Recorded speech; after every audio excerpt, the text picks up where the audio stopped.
Hello. How's everyone doing today? I hope you're all doing good. Welcome to the 18th sessions of the Deviants Dorks campaign. I hope you're all having a good time.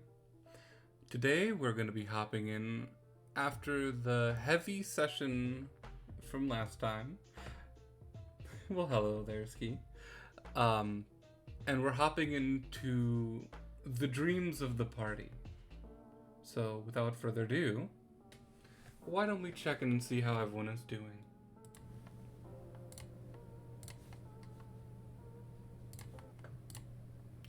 I don't like I either. Hello. cucumbers You know what? and pickles. This feels Hi. Hi. I'm not gonna let you intrude on my brain and love of pickles. You fucking. Well, I'm sorry. I'm sorry. I don't like pickles. How are y'all doing? We're talking about This is pickles so on today. track for this. They're Like, talking about about pickles pickles right now. Completely on track. So, I was talking about poisons, but they don't listen to me. True. how are y'all doing? I Well, had you an know. exam this morning. I had to go to work this morning. I'm wearing my new cat hat. Nice. They got new earphones. Nice. I'm gonna continue drawing Prar. Nice. That's all everyone needs to know. That's all we need to know. Okay. Well, There will be a lot of Prar because I have ideas. I'm finally switching over to my headphones, so I won't be able to hear you for a second. let's go through a recap of last session. Ooh, AKA. no. That was. Alright. There we go. I'm back. Thank you for letting me know, Ski. We all have a tiny bit of trauma. Just a little bit. Just a little baby A bit. tiny bit. Just a tiny bit. A wee So. smidge. There Are you is no guys God okay? here. Literally. Take a God and pray to it. So, last session you all made your way over to Harnder, in which you met Prar's Uncle Marv, the short, energetic, Aw. kind of chaotic gnome, who immediately wanted to pull a prank on Florin, Prar's father figure. Which, in promptly fucking with and going and having a nice get together in the living room, Prar hit Florin with a heavy question about where Prar was from, how Prar was created, and Florin gave an answer, which Tekek found out was a lie. Tekek found out that Florin was a lie. Dun dun dun. In which caused chaos, Prar bursting out of the door to find the entire town surrounding this house, all speaking in unison. You were promptly teleported by Florin to the Church of the Raven Queen in town, which you promptly barred yourself in to protect yourself, and delved deeper into the depths of to learn the true dark evil that had bored root into the small town, in which you learned that there was a creature, an Oblex, this red, slime-like monstrosity, which was puppeteering the corpses and memories of the townfolk, the people who raised Prar. In realizing this, Florin, whatever left of him was there, was able to teleport the party away, back to Lightport, in which you took time to think about what happened. You decided to head over to Vaughn to tell somebody, and in telling him the information you had all learned, Tekek stood up, opened the book that they got from the librarian, and heeded its call, reading it. in which the entire party fell unconscious. all at once. And left a cat. And left a cat. The cat is... The cat. The cat's okay. The cat is in the carrier in Vaughn's office with the party. Or all passed out in Vaughn's office after a long day of hard work and trauma. Mm-hmm. Tee hee, sleepy. Oopsies. EP little guys. The Look at missile us. is sleepy. The missile is EB and Neeby sleepy. Yes! I love that audio. Me too. It sparks so much joy for no reason. Absolutely. Takek. Yes. You open your eyes. Please. Stop The it, light please, rainfall drizzles around you as you watch your city burn to the ground. Unogi is under attack. You watch as a shadowed shape flies above the clouds and dive bombs your city, your home, as a giant black dragon grasps the side of the city and vomits streams of acid. You hear screams of people. You hear gunfire, bloodshed. What do you do? I don't know, cry probably. So I wish I was joking. I'd probably first go to my mom, like go to my parents. How do you do that? You don't I have a body. Huh. You start running through the streets, expecting your legs or at least your wings to take you there, but you look down and you don't have a body. You see a shimmering golden light where your body should be. This falsification of what a body should be.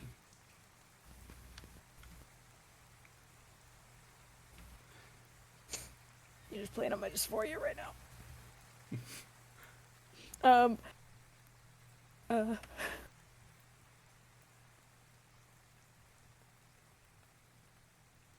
What do you do?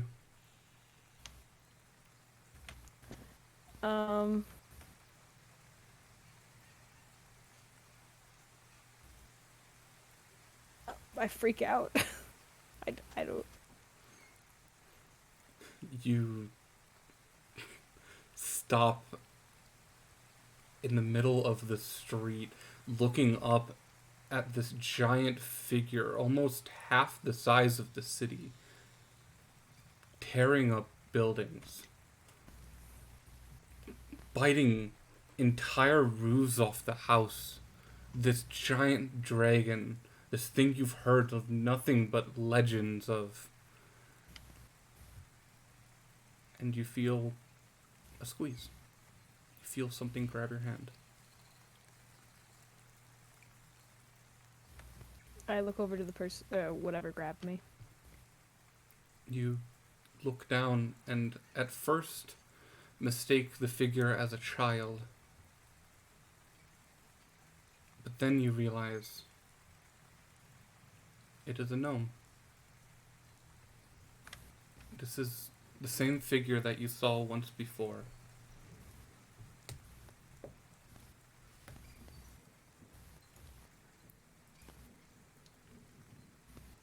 You read me.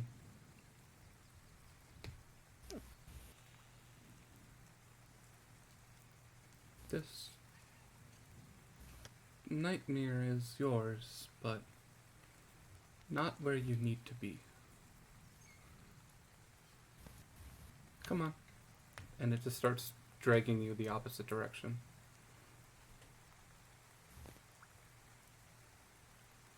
I follow it.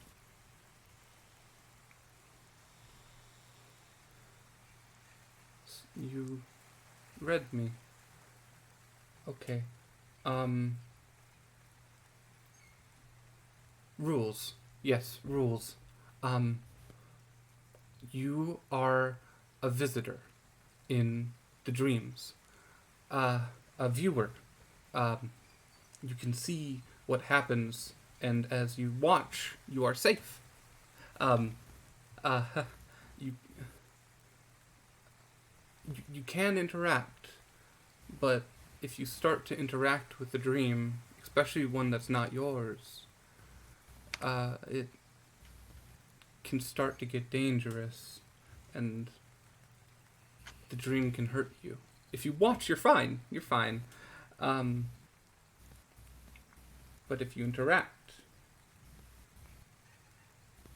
then you can get hurt.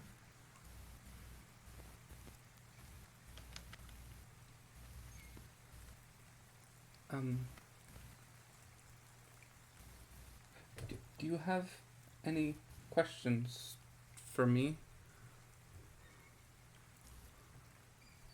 How do I find where I'm supposed to go? I'll take you there. Normally you can't hop from dream to dream in one night, but you all are different. You're connected. So I'll take you to your friends. Please do. Okay, hold on. And with that, I the figure squeezes, just the small hand holding just one finger of yours. And then it pulls, and you feel movement, the rushing of wind, the movement. The continent below you flies by at an immense speed until you feel it's almost like a wall that you press into and you push against and against before passing through.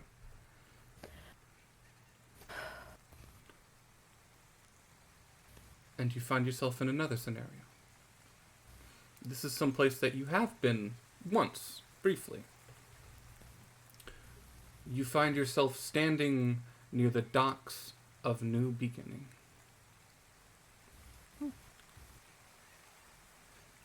And you see still this light rain coming down, but there's still people moving out and about, and you see in this bustle of movement a familiar face. Now, Doctor. Yep. You were out in town going to pick up some supplies when you heard the news. Big arrest. Some crooks getting taken down. People from out of town flooding out of the trains. And then you hear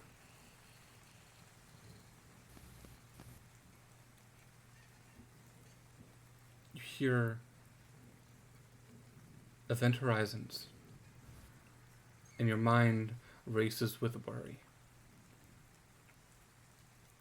What do you do?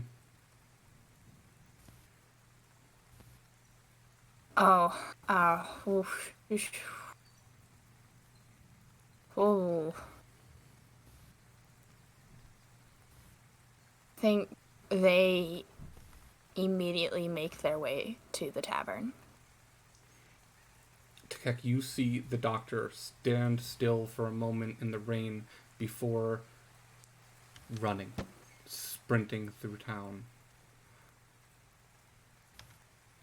Absolutely booking it. Absolutely booking it. Doctor, you rush, weaving in and out of crowds, which you have gotten very good at recently. Your small forms dodging underneath people and through people's legs, and you find yourself around this crowd that is forming around Event Horizons, the bar that you know so well, that you have spent so many hours in. And you see the town guards are pushing people back. These are the town guards for New Beginnings,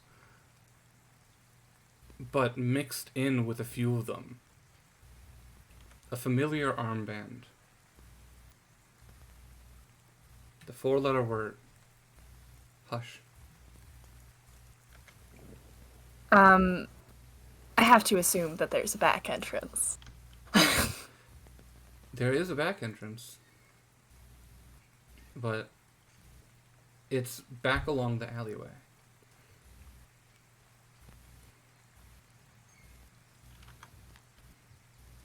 And as you're considering finding your way through the back, the door to Event Horizons opens. And out comes Vaughn,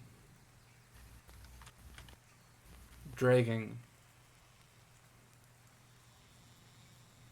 a cuffed, muffled, and manacled Ivan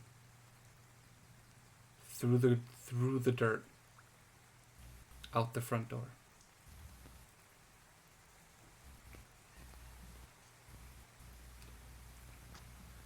And Ivan... Hemlock's heart, like, drops. With this, they scan and search for Flo and Dove.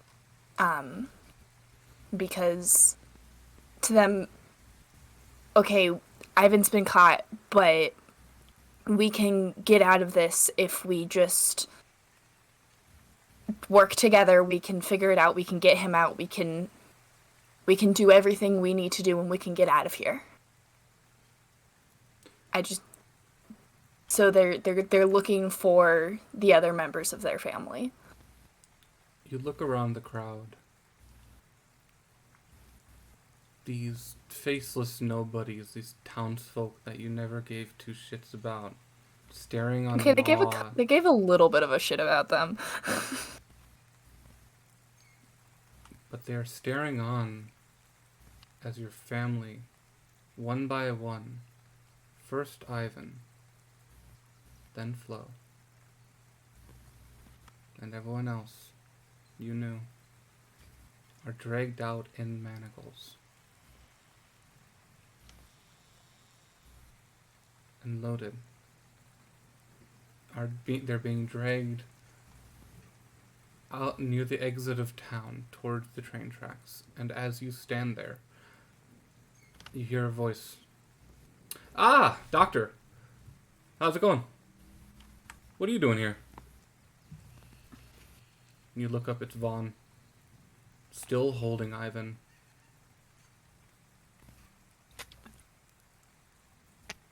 Why are you being so friendly to me? I mean, what do you mean? You're one of the political ambassadors of Lightport. You've done so much good for the city. You're a hero. No, it doesn't matter that I am a hero or not. You don't like me. Why are you being so nice to me? We've had our differences in the past, but after all the good that you've done... That I mean... is you were talking about. You tipped us off against these criminals. You told me where they are.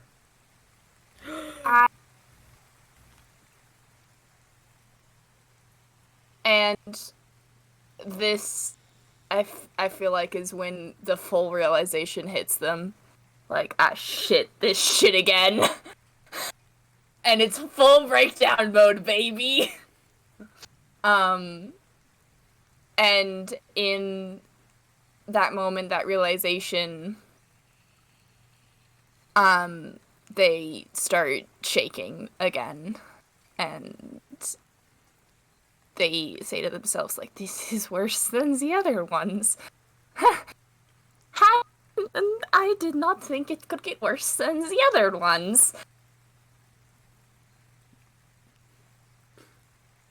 And just saying that and similar things to themselves over and over and over again as they start to cry. You crumple down, folding yourself in upon your feathers, and weep. And Takek, you watch this whole thing, and you feel the squeeze on your hand. When they're at their lowest, that's when you can reach out. Go.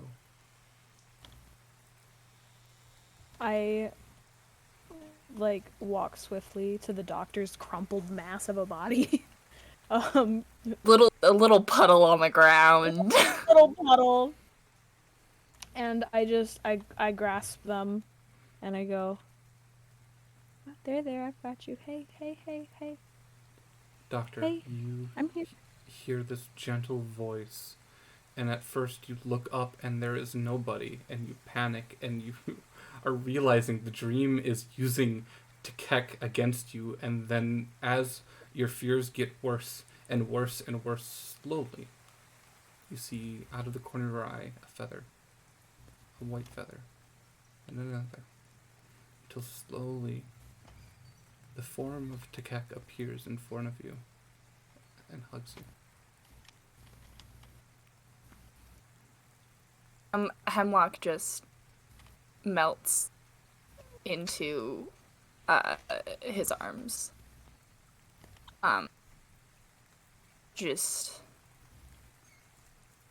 there's so much tension that leaves their body as they realize that no, this isn't bad. This isn't a bad thing that's happening right now. This isn't like last time. Like this is a good Takek moment. Sorry. And they just cry, like clawing at Takek, like just holding tightly and feeling like they're not holding on tight enough, because if they loosen their grip just a little bit, they're scared that this will slip away and it'll go away. But even with all of that, there is like a physical just relaxation about it. They are so much less tense, and everything just feels like it's melting away. It's just them and Takek.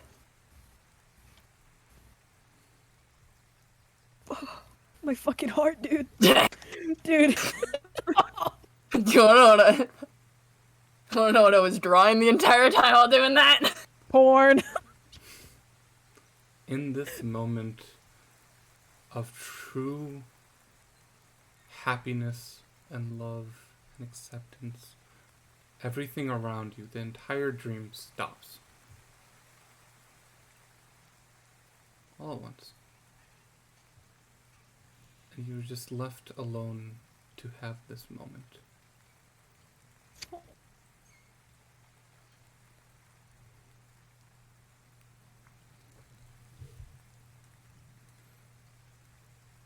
And then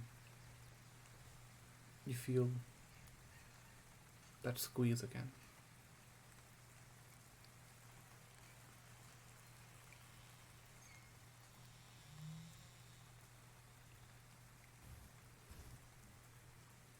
You feel that just gentle, ever so gentle squeeze on your hand, Tika.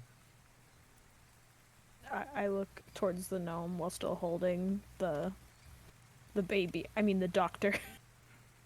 You're holding the doctor. I am the baby.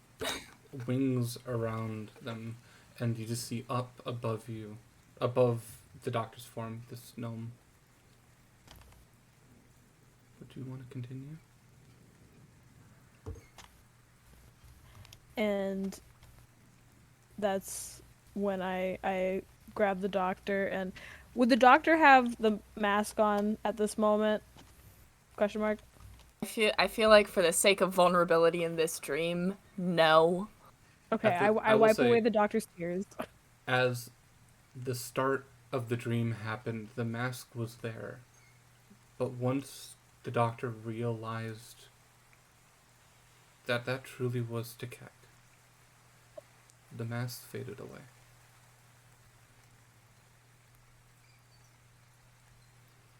And So I wipe away the doctor's tears. Hemlock little tears. Hemlock's little baby tears. you Hemlock, you heard a voice behind you. You hear this other voice.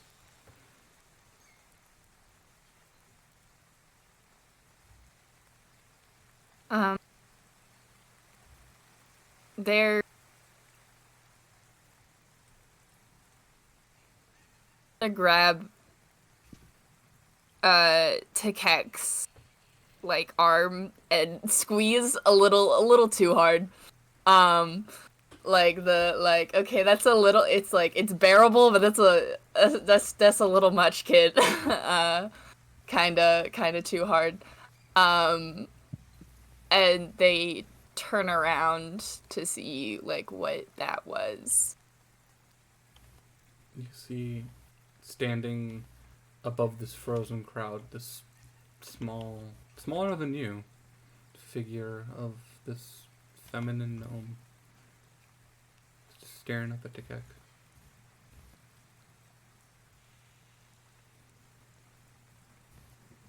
Who are you? Who are you? Oh, hi. I'm Tikek read me. I'm the book. You're the book? I'm the book. You're a gnome. You're a bird. Yeah. Touche, bitch. Okay. I'm sorry. You don't look like a book.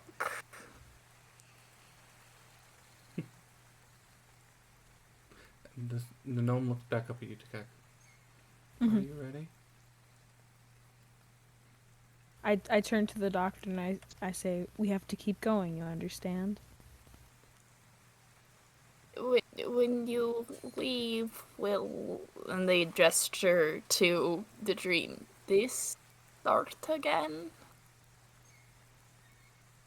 I turn to the gnome book and ask, can't I take them with me? If they hold your hand,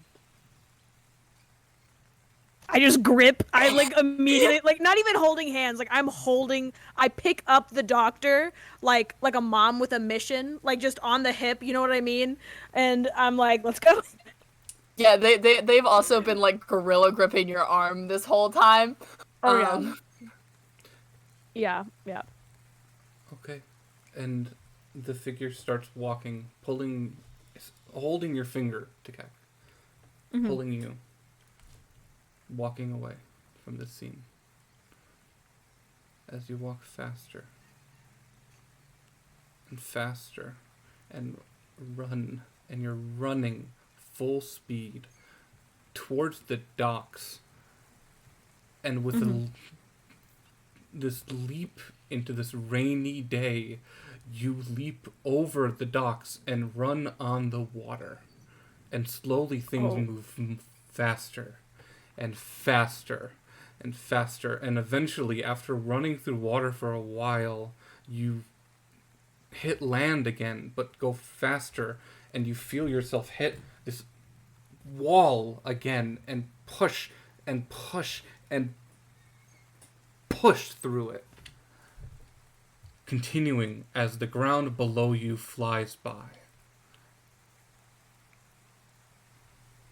You find yourself, your feet land on the dirt and mud as the rain pours around you.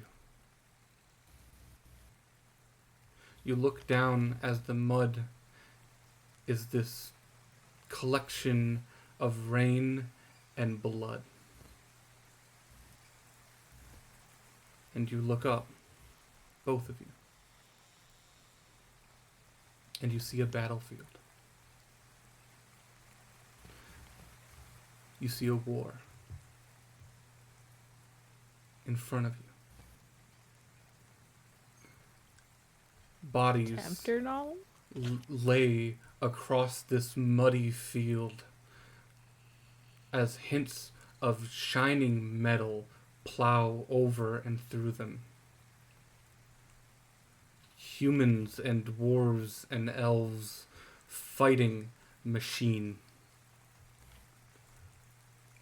Steam boiling up through the air as these war-forged fight on. As blades clang together and sink through chests and metal. The ground littered in front of you has bodies from both sides.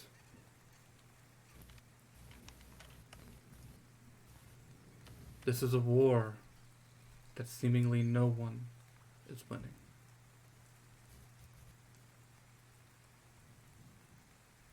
And out in the battlefield you see a flash of red. And you look and you see Tempter with a bright red arm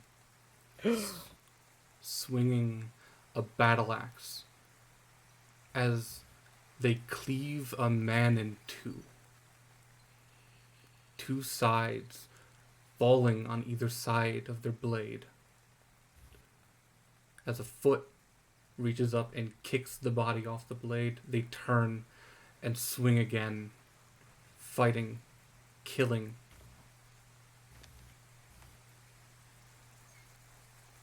Tempter.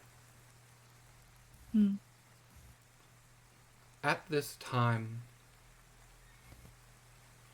there was no Tempter. That was not a name you had come by yet.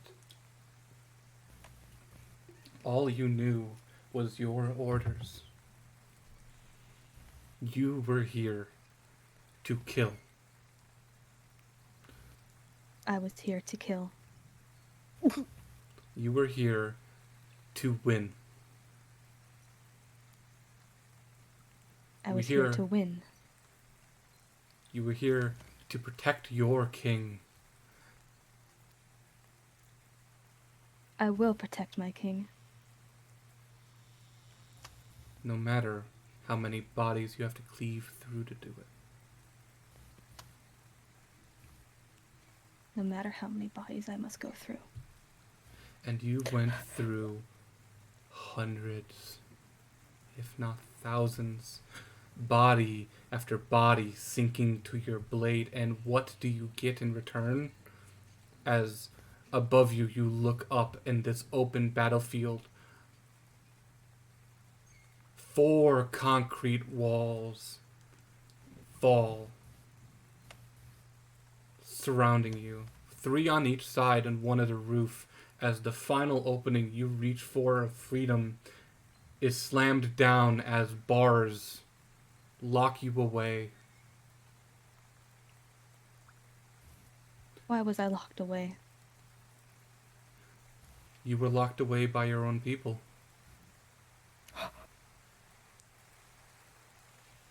You couldn't... They couldn't risk you.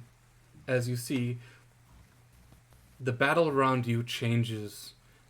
One side Warforged, the other side flesh. It switches.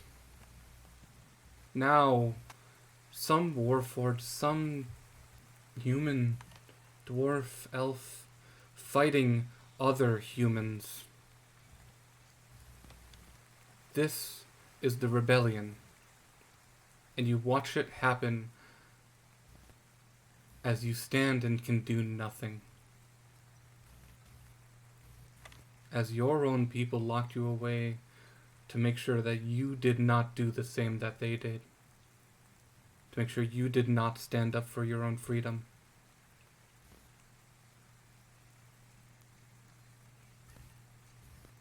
What do you do? I want to be free. I lean against the bars, see if I can see anything, any light, any noise, anything.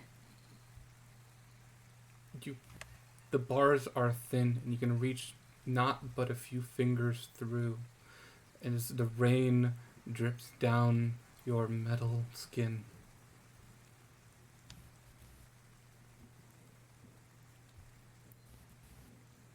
The battle rages on. Your people dying, falling.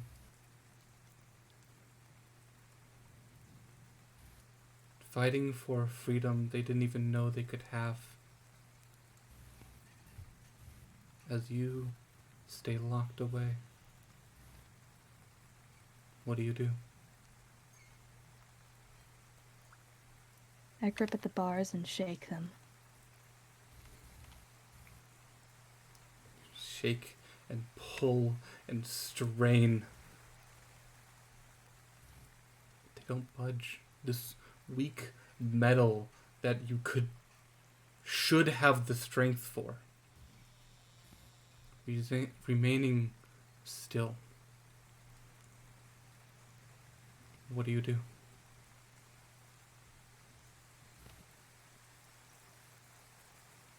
I don't know. I let go of the bars, and I hang my head down. It's okay. You feel the squeeze. As the gnome looks up at you. Now, go now. I go to the jail door and I try to open it from the outside. You reach out at the bars and grasp them, and as soon as you do, they disappear. Once I've Tempter. noticed that they've disappeared, I run to Tempter and I start just like tapping, honestly. Like I start tapping to let him know that I'm there. Hemlock is going to grab Tempter's hand, if they can, and place it on their face. Do I feel that? Hemlock, say it. Say you are my Tempter. Say it. Do the thing. Say it. Say it. Tempter.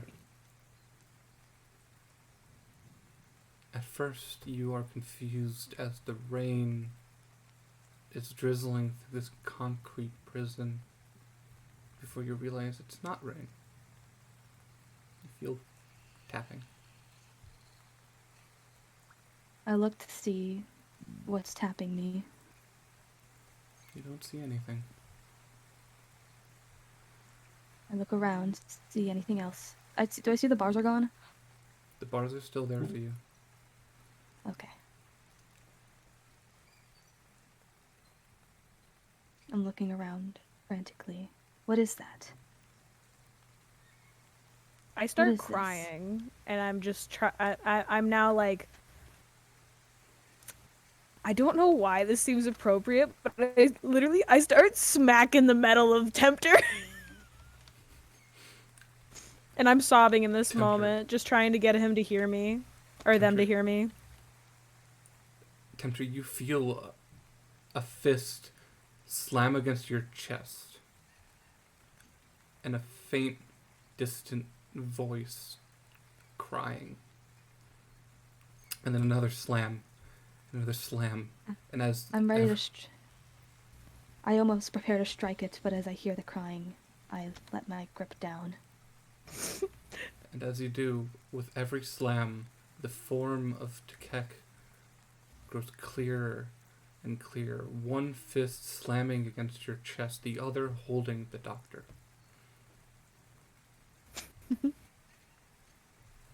Kek. I'm sobbing. I'm just I'm just crying. Kek, you shouldn't be here. But I am. Why? I'm here for you, Dollface.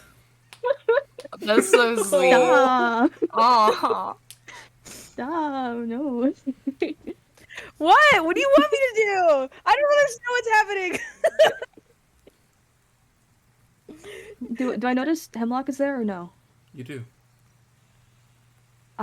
They're actively holding your hand. Yeah, I know. I saw. I didn't know if I saw Hemlock yet. I feel something holding my hand down. The same And, hand like- that you were prepared to strike with, you feel someone holding it. And then you look down and the doctor's there.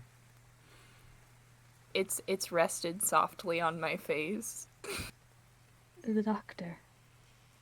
You two should not be here. It's Hemlock. Hemlock. Sorry. Sorry. We'll get to I'll the write it in. significance of that later. Hemlock. They press their face like into your hand. You know the feeling when you just like Yeah. want to push into someone so hard that you meld together into one being. Like you just shove your forehead Yeah, against yeah. someone. Yeah, that. You feel This is these two. And as you this do, is not something you should see. you look up and the bars are gone. And the battle ahead of you is done. I've seen a lot of things I shouldn't have seen. This is fine. They're gone. The bars are gone. Thunder starts to walk out of the cell. You walk out into the muddy battlefield ahead of you. Bodies of both sides lie dead, cold in the dirt. But there's no fighting.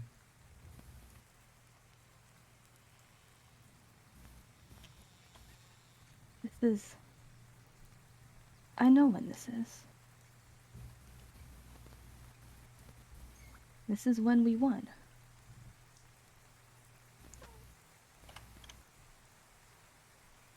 This is when I became free.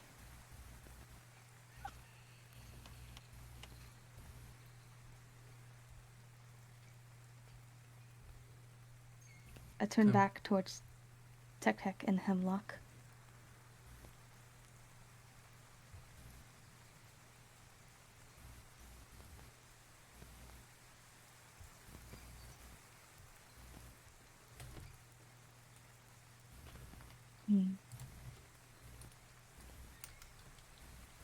I am free. I am real.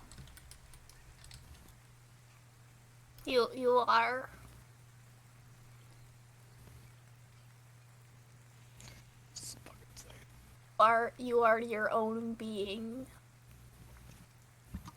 And Tempter, you look down at your right arm, that bright red, slowly fading.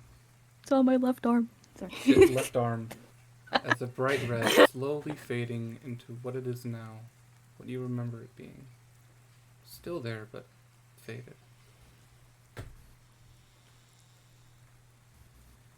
Like an old scar. This Mhm. bloody scar.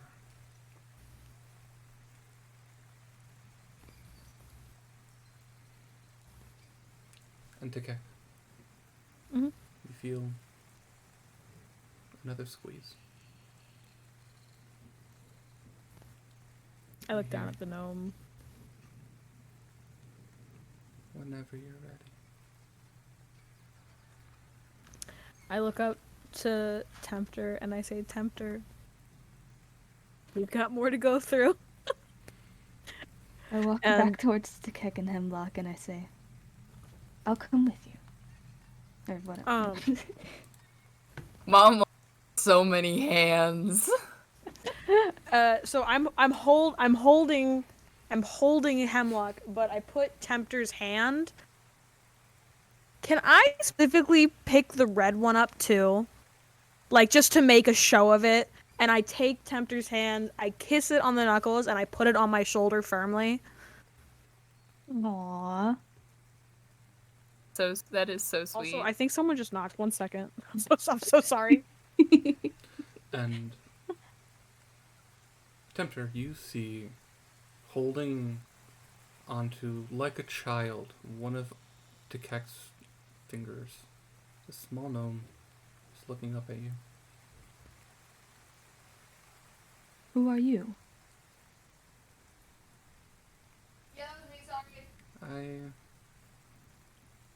Nobody important. Just an old book. I see.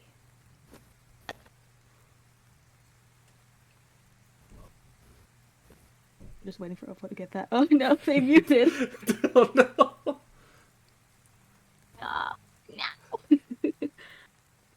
Mom, come back. Mom, we need you. Mom there. Mom.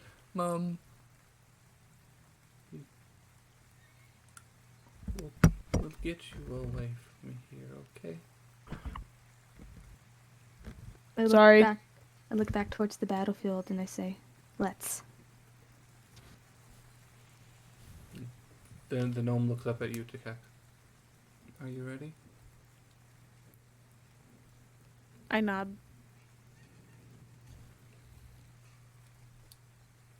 And you all start walking. Racia. This is not a fast walk like the one before. This is a slow, methodical, confusing walk.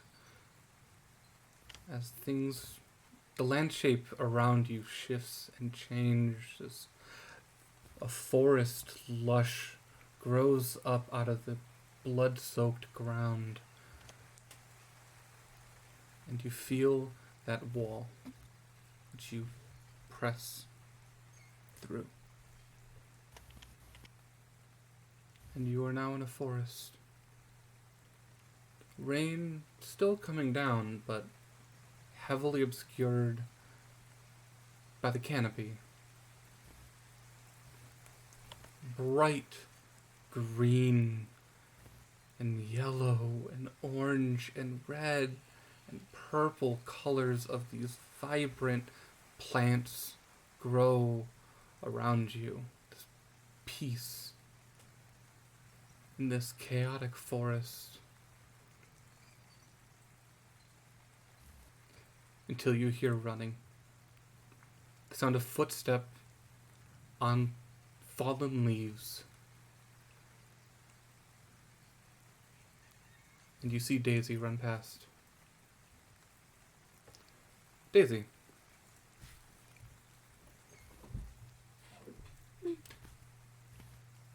You are being chased. All your life, it feels like you are constantly chased or hunted.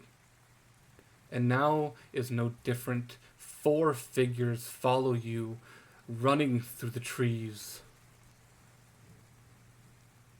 These 4 ancient, powerful beings. The 4 of the 5 heads of the royal Fae court hunt you. For you should not be alive.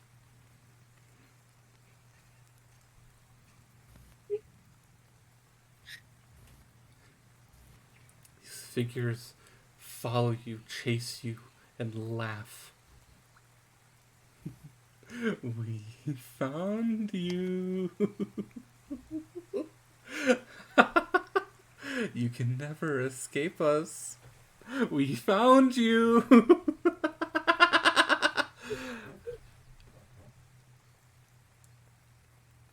Run. What do you do?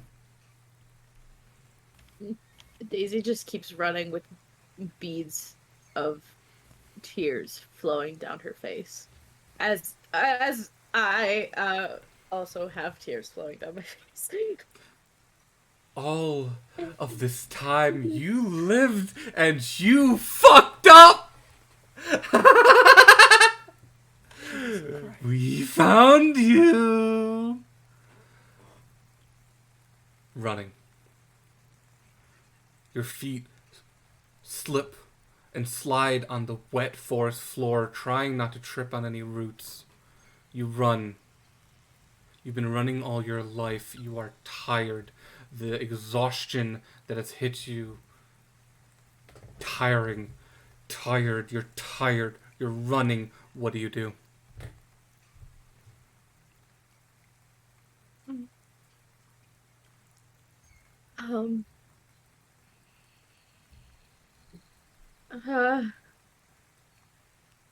I turn around. You turn around and four figures loom over you, each reaching a hand and grabbing you. Mom! Where are you? I need your help! And you see this red and white form of the Heart Queen, this broken doll porcelain mask staring down at you.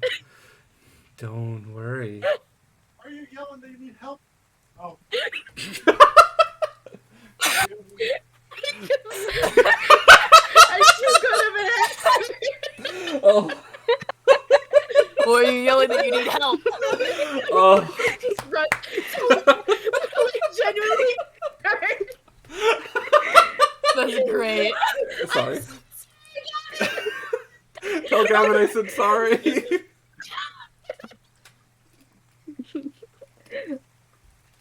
Hilarious. Daisy. This heart porcelain doll mask staring down at you. Don't worry. We already took care of your mother. She couldn't run. And they let go. What do you do? You.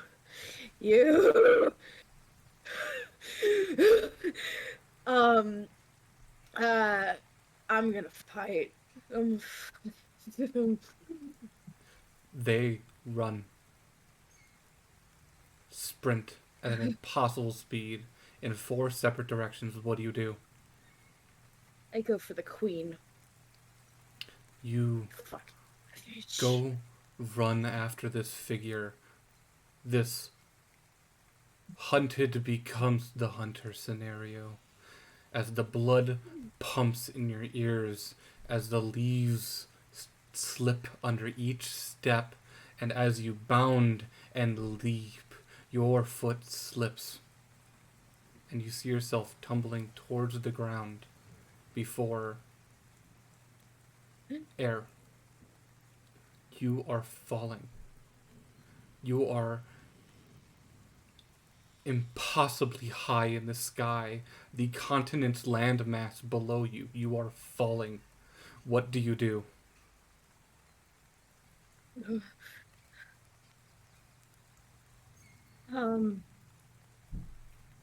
Shit, out of character. I have no idea what I would do. I can't fly. I can't. No, that's in character. I can't fly. I don't know.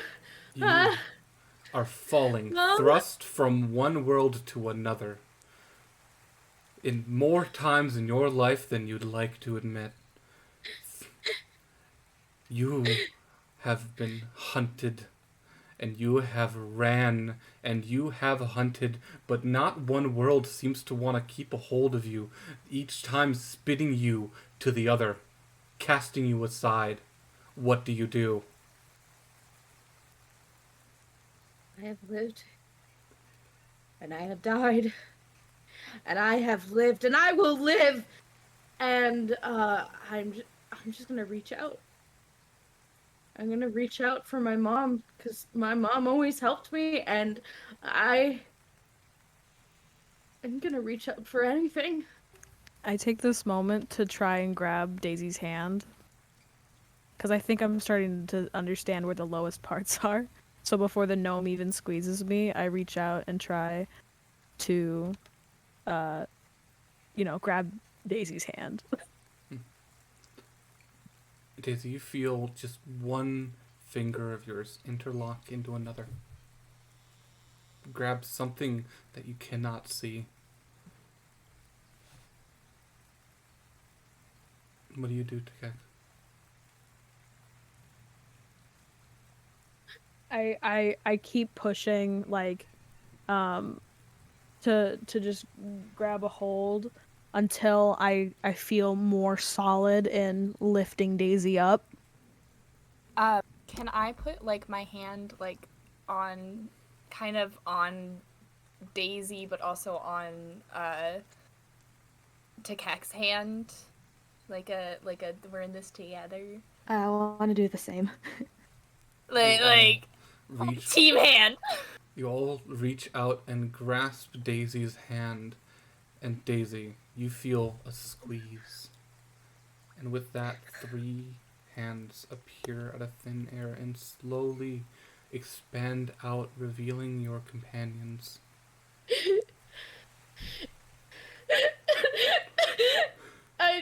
I collapse in their arms, and I really wish I could hug someone right now.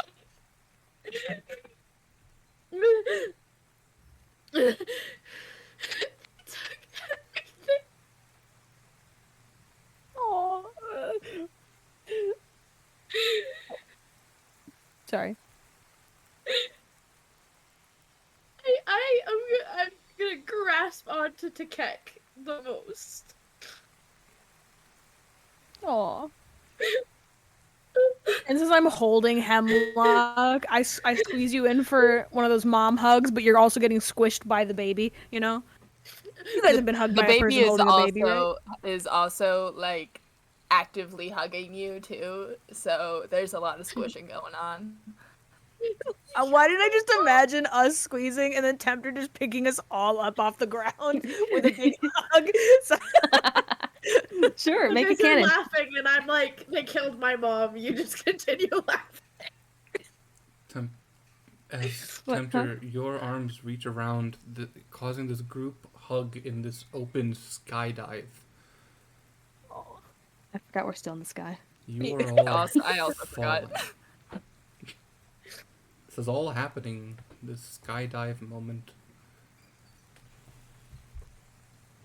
What do you do? Any of you? Brace for impact. I'm holding Daisy and I say, "We are family. You are my sister. I am your little Hemlock. My name is Hemlock, by the way." You are my Takek. You are my Tempter. Where the fuck is Prar? I don't We're know. working We on it, haven't hang gotten there yet. I've not seen Prar around. Alright, I promise we're working on it, alright? And We're a little family falling through the sky of this weird dream. interesting point. You see, standing off to the side of this group hug is Daisy. You see this gnome just standing midair, falling with you.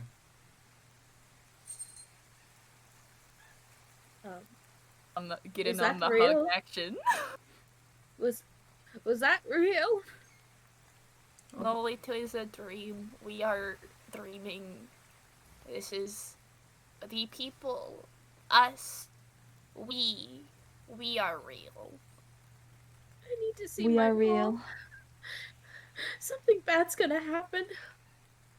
Something bad is happening.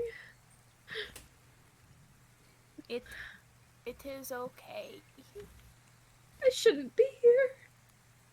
I shouldn't be real, But you are. but I'm not. And they grab her face and look her dead in the eyes. Like squishing her face, squishing her little cheeks, and it's just like, you are real. You are your own person. You are here. You are with us. You should be here. Your soul was guided here. And You Tempter have... goes. Tempter goes to Daisy and says, "If you say you are not real, then there is no way I could be real." But I'm supposed to be dead. So And I was am never- I. And I was never supposed to be alive.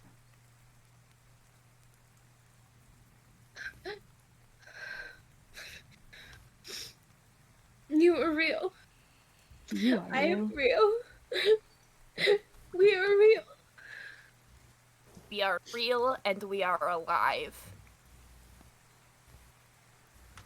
And we're here and we have something to do.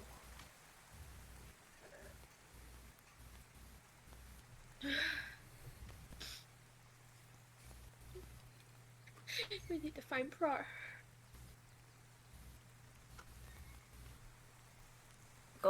Then let's go find Prar. And they look over to Keck. Like, you're the one who can do all this shit. I Like, know, I don't know. So I pick I pick Hemlock back up. I put Tempter's hand back on my shoulder, and I take Daisy. And Daisy, you're like short, right? Like you're like, how tall are you? I'm 5 feet tall. Oh shit. I Okay, canonically well, make all of my characters like the same height as me. I'm also 5 feet tall. Ah! So we're just like, because I need to be able to hold onto the gnome. So I take you and I have you put your arm around my shoulder, so I can keep holding the gnome's hand. I can become smaller. I mean that works too. Just like we need the arm open. Tikek, you feel the squeeze. Are you ready? Yes. Okay. And Daisy, you watch this gnome lead your party through the open sky. And as you walk, almost like the lights dimming on a theater, everything goes dark. The rain stops.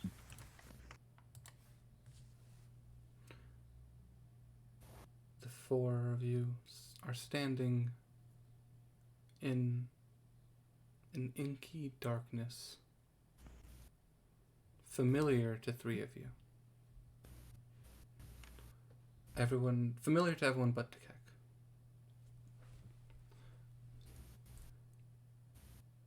And Tikek, you look around, head swiveling around in a circle 360 degrees, is looking around over and over again, trying to find out something. And you see off in the distance Prar.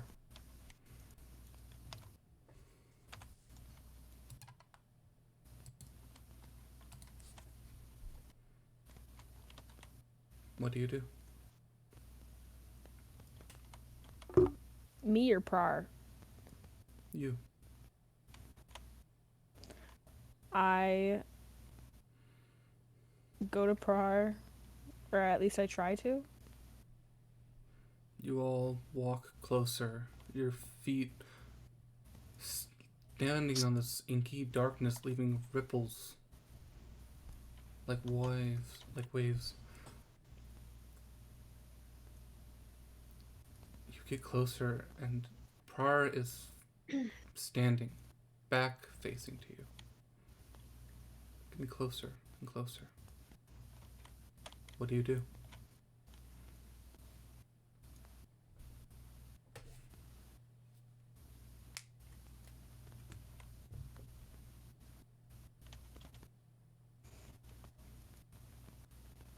I reach out. Prar. You have been here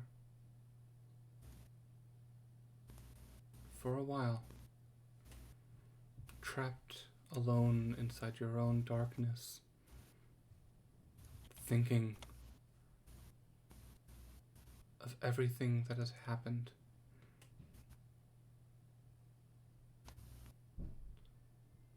And you feel someone touch you.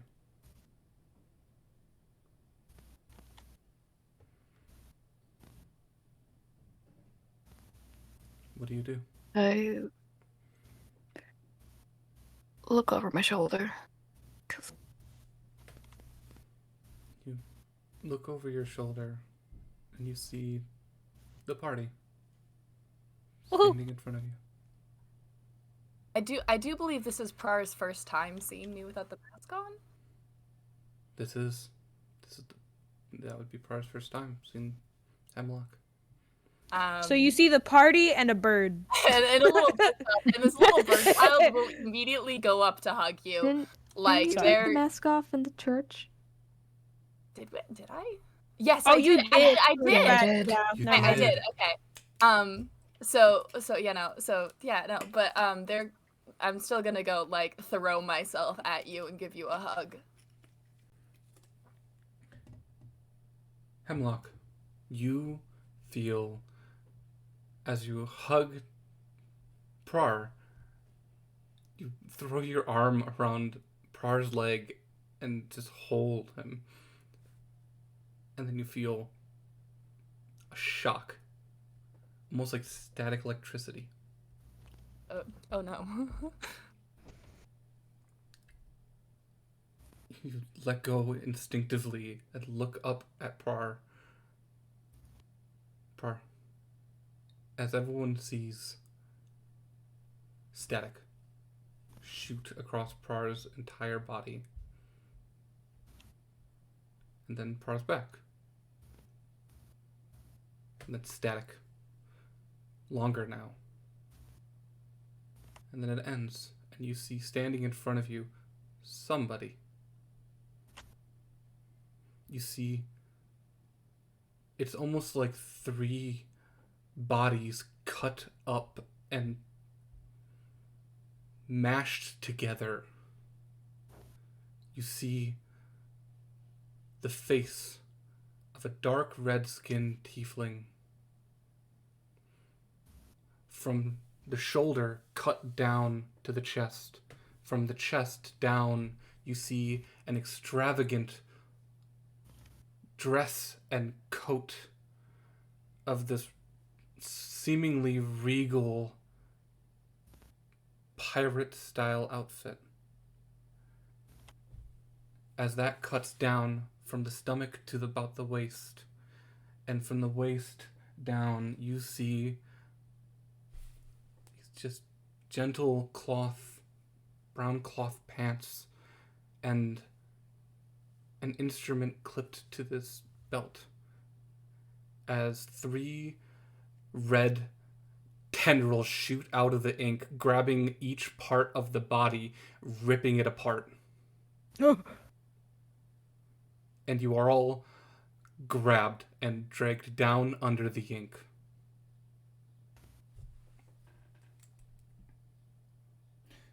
When the darkness recedes, you see yourself in a tavern. This sour, upset crowd, just angry after a day's work gone bad. And up near a stage, this musician, you see a human man playing, just plucking away at a lyre, trying to raise the mood, but it seems like no one here cares. And then static envelops the vision again. And when it lifts, you are all on a boat. You see Being on a boat gives Hemlock a little bit of a panic attack. as pirates run past you, Hemlock. As a second pirate ship next to this one is firing cannons at it as splinters of wood and explosions fly past you all.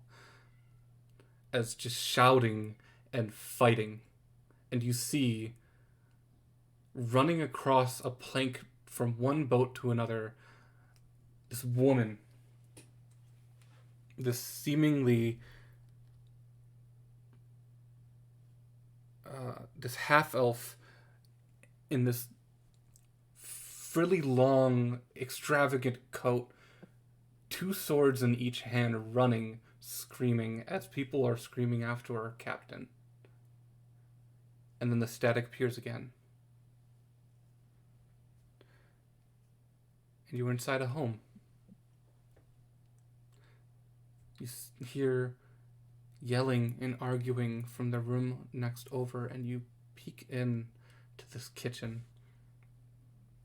where this young tiefling man who you saw the face of earlier is arguing with this older, tired looking tiefling woman, and they're just screaming at each other. Seemingly an argument they've had over and over and over, and you see this man turn, grab a bag, and run out the door.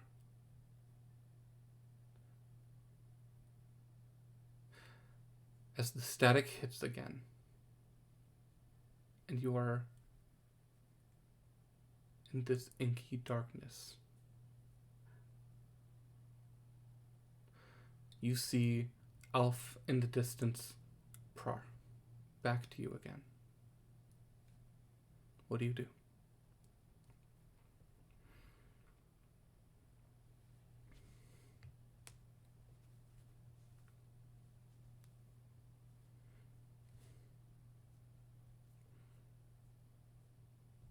Tikek. Hemlock. Daisy. Tempter. What do you do?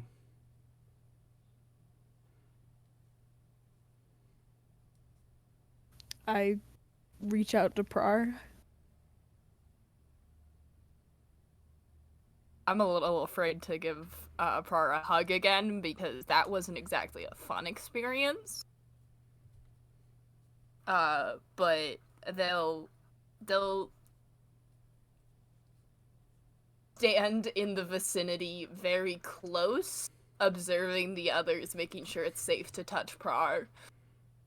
I don't know if it would help, but I want to try. And I don't know if it would be on my person because we're in a dream, but I'm gonna take out my little hand piano, and try playing a little song that me and Prar had done together before. Roll a yeah. Roll a performance? Okay. Roll a performance with advantage. Okay.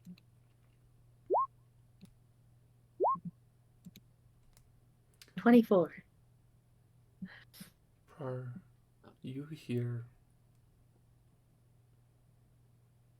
this tune from your past.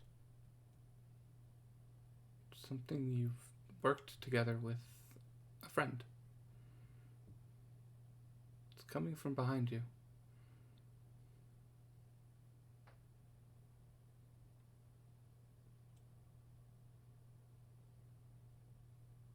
Prar, what do you do?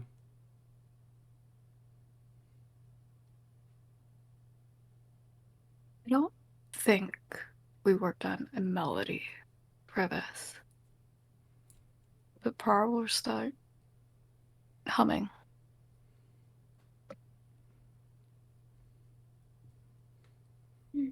you all see Prar in front of you hum back to this tune. You hear this coming behind you, Prar? Do you stay where you are?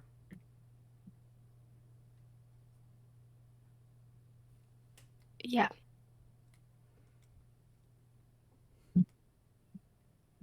Hemlock's gonna make a attempt at a hug again. And when they do, they're gonna be like, "You're still an affront to the gods, but you're my affront to the gods."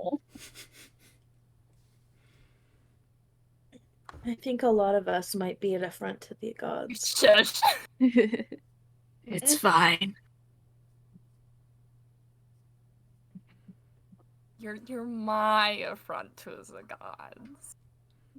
While giving them a hug. You're a real affront to the gods. Yeah, I really am the real affront to the gods here. Like, not just my character, me as a person.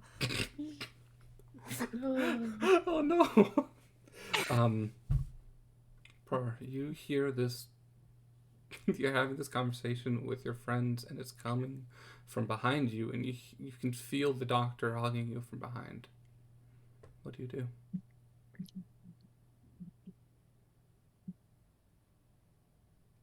He's not gonna turn around, but he does sort of reach back and put a hand on the doctor's head, just sort of like.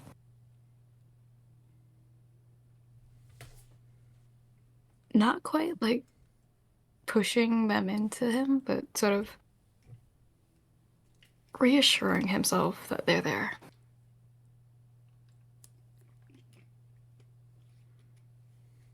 Tempter, what do you do? Tempter decides to slowly approach Prar and decides to put their hand on his shoulder, adjacent to where the doctor's hugging. Like, yeah. Prar. Reassuring shoulder pat.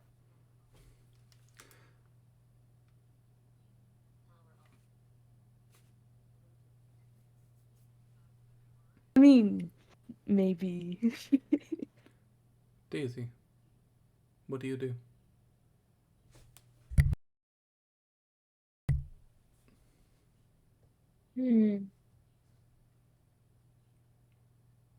I'm gonna hand if Pry will take it, I'm gonna hand them my instrument and say, "Get us out of here."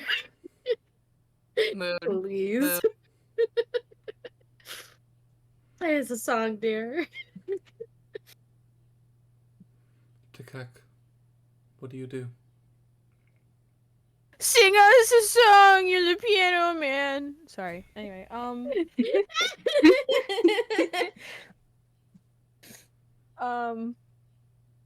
honestly, I looked to the gnome. The gnome is gone. Oh, fuck! I don't know what to do, buds. Ever since you realize, ever since you got to this dream of shadow and ink and dark, you haven't seen the gnome.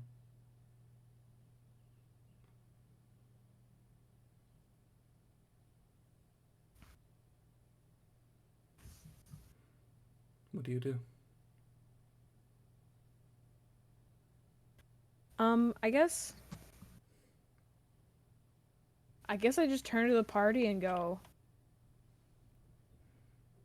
I didn't read past this bit.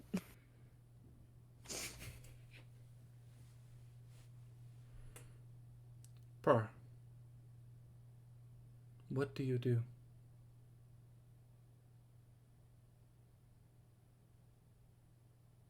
If I turn around, they won't be there. That's always how this works.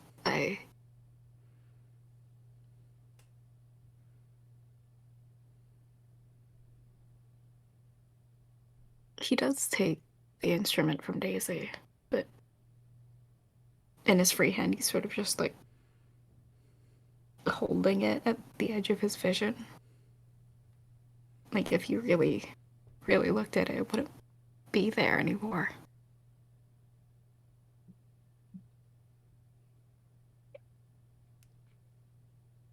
Sorry. Green fluffs in the nose. You have an instrument in your hand. What do you do?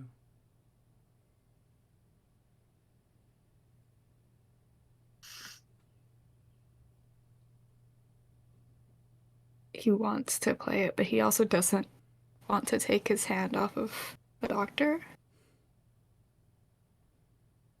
It is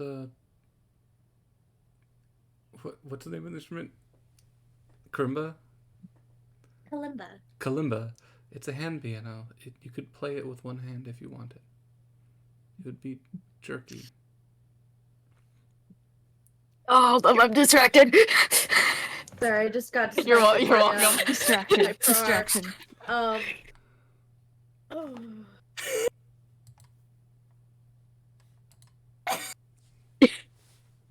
On that note, I really have to pee. Run. I'm not sorry, guys. We'll get to a break in just a minute. But first, Par, what do you do? He can only reach about half of the notes with one hand, but I think he tries his best to play that song that he worked on with Daisy. You play it, and the music rings out. And on the third note, it rings louder than you intended. You thumb the metal a little too hard, and this note rings out, and a wave of dark comes out from you. The black inky water below you ripples,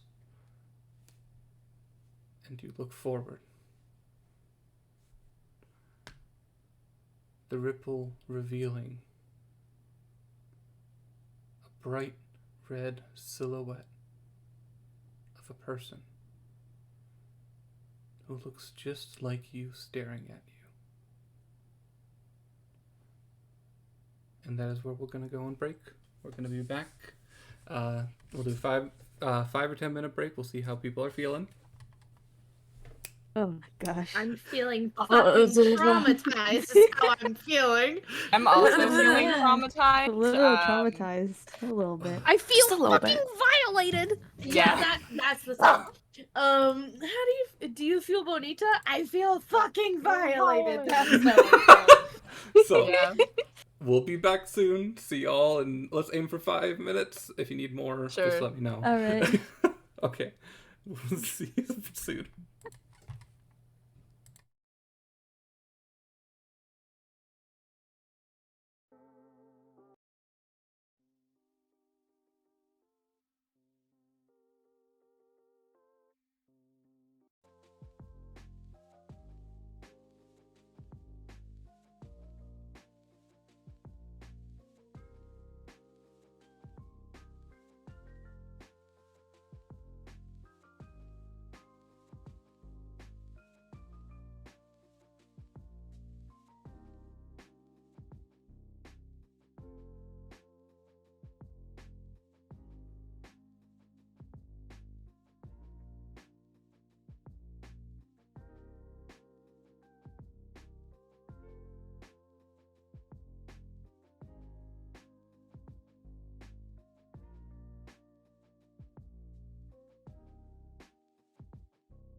Mm. Oh. I'm trying to find something that I can just like mindlessly Hello. do. Hello. Yeah, hello. Hi. How's it going? How are you doing? I'm doing good. That's good to Drama. hear. I'm proud. I want Mm. to cry, but I've already cried. Well. Don't worry, Mamacita, you can cry into my arms. I'm not. I literally just Uh. posted a TikTok, one of the Daisy's TikToks, and I put and it's the one. Do I hate myself? Yes, but do I also think I'm loving God and I'm better than everyone else? Also yes. And then the caption: Meanwhile, having the most emotional session, that your partner comes running up the stairs thinking you're fucking hurt. And then I just mid everyone Evan's having a so moment. mad at me. It's like, how dare! I'm not gonna come the next time you scream for help. No, you have to come. For help, even when it's just because I'm playing Dungeons and Dragons and my character's screaming for help. Yeah, I've told him no. You have to come every time unless I'm in D&D. Because if I'm in D&D, I'm probably not getting axe murdered. I'm just getting axe murdered in D&D. In the Okay. heart. Are we all ready to continue? Yes, sirree. Prar, and everyone else sees this too. As the ripple of the musical note goes forward, you see a red silhouette standing about 30 feet away, facing you all. Do I Seemingly, recognize this bitch? yes, this is the same red silhouette that you all fought in the dream train with. So everyone but Takek recognizes it. Mm-hmm. Prar, what do you do? I'm gonna walk up to it. It stays completely still. Every step. How close do you get? I'm gonna get within reach. I'm gonna, if it stays still, I'm going to reach out for its face. You reach out and wrap your fingers around its face, around your face. Your fingers just slightly giving on this gooey, slimy body in front of you. Gooey gooey chocolate chip cookie.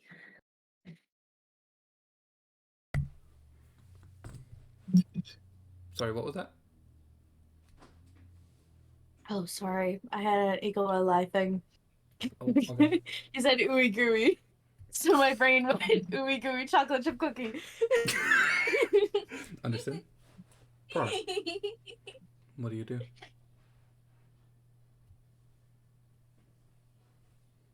I'm just gonna hold his face, waiting to see if anything changes. Your fingers rest against its temples as it stands there unmoving. And slowly, you see the side of its head starts to ooze and form into against your fingers, almost like you're being pulled in. You're being pulled in. It's pulling. It's pulling. I'm gonna pull my hand away. As you pull away, thin tendrils of this red slime snap and shoot back, some towards its temple, some against your hand. And you back up 5 feet. You see 4 tendrils ooze out of its back. and 4 red strings shoot out from underneath its feet and sink down into the black inky ooze below you. Why are you here?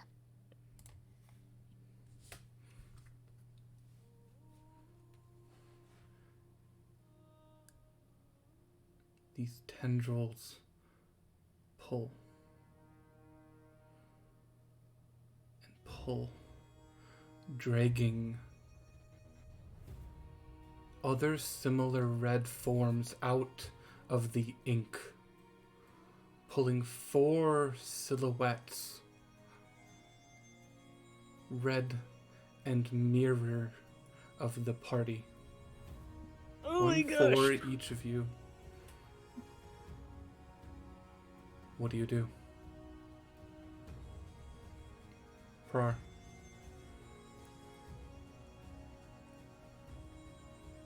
I'm going to pull my rapier. I need everyone to I roll know. initiative. Oh, here we go. And I am playing battle music if you want to listen. Listening, and it was a pretty epic intro to the battle. Oh man. I think as Par pulls his rapier, he's gonna look over his shoulder and then back at the figures. Wow, I we know what rolled you like want. shit. Oh For god, yeah, real? we did. Oh my gosh. I know what you want. And you're not getting it. Sorry, I'm gonna have to do a few rolls right now. Oh no. Oh no. Oh, I don't like that. A few rolls.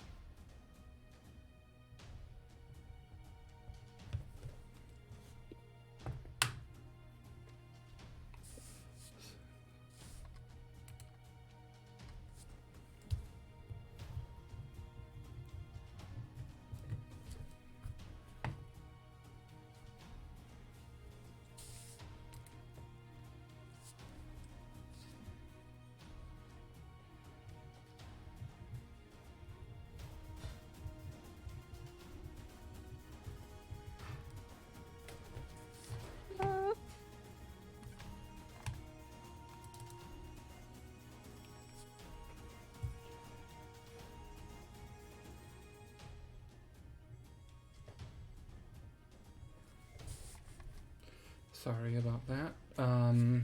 Okay, now onto your initiative.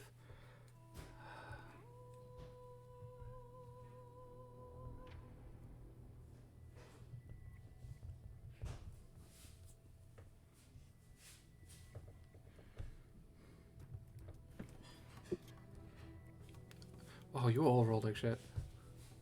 Yeah, we Yeah. did. Yeah. Yeah. It's kind of.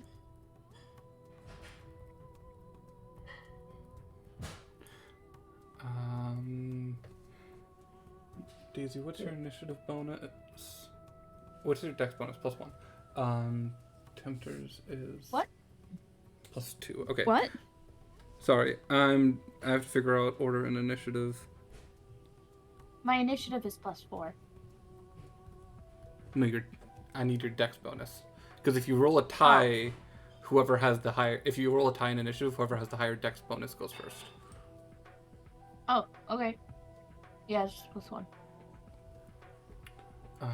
Did someone roll the same thing as me? No. I'm assuming one of our counterparts did. Oh, fun. Then. Oh, this is gonna go great. It's gonna go amazingly. I love battles. And I'm so low in the thing that it doesn't. It makes. I have plenty of time. The Okay. thing. And get So- hurt. First up, the doctor. No thoughts. How am I first? Not Hemlock. Oh. Question: red- Should we all have been at full health, or did we? Yeah, I guess we didn't. We didn't do Yeah. the. Yep. Shit. Did we take? Oh no, yeah, you did. No. Oops. No. Hey, we're resting right now. Does that count? Yep. Fuck. The doctor. This red silhouette wearing the doctor's mask rushes forward at Tempter. What? First strike it is going to make. Oh, if my computer will work. Is this what you needed our character sheets again? Maybe. This makes a lot of sense. Oh fuck! Oh no! Oh What? no! Does You have my character sheet. No! You actually know how to play a monk. This is scary. Oh no. Oh no. does a 15 I'm hit? gonna die, guys. Yeah, it does. 15? Okay. Yeah, my armor class is 14. Cool. You take Damn. Okay. Yeah, neat. it's all- Alright. It's all no. you take I'm 11 sorry, my points armor of class is 18. you take 11 Well, you're points of squishy. damage, Shit. and I need you to make a Constitution saving throw. Oh gosh. Oh, let me do the points first. That is not good. Okay. Constitution saving throw, you said? Mhm. Yeah. And I feel like I know what that is. Oh, look at that. Okay, you're fine. Oh, look at that. You're Second fine. attack. Okay, yeah, you're Oh, you're shit. fine. I may not be fine. I may not. I have 2 attacks and a bonus action. Right. I forgot about that. Second Okay, attack we're hits ready with a for the 19. CPK. Oh gosh. Oh Yep. no. Take 10 No. points of damage. Oh, okay. No, actually. Silvery barbs. Okay. Oh my gosh. Second roll's a nat 1. Okay. Oh, Yes! God. Oh. Third attack. Actually. No. Oh. Bonus action, Step of the Wind. It's gonna move away. Flee 30 feet from Tempter. I could do that. Next up Oh, is Prar, this figure in front of you. You pull out 2 blades, and it forms 2 out of the slime of its body and glares at you. It's going to make its first attack.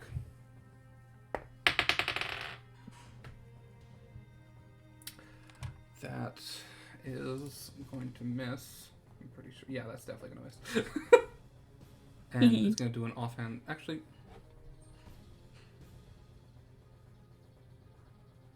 what is it going to do with bonus action? It's going to use a Bardic Inspiration on Tempter. Dream Tempter. Oh. Oh, don't think. Next up is Tekek. It is your turn.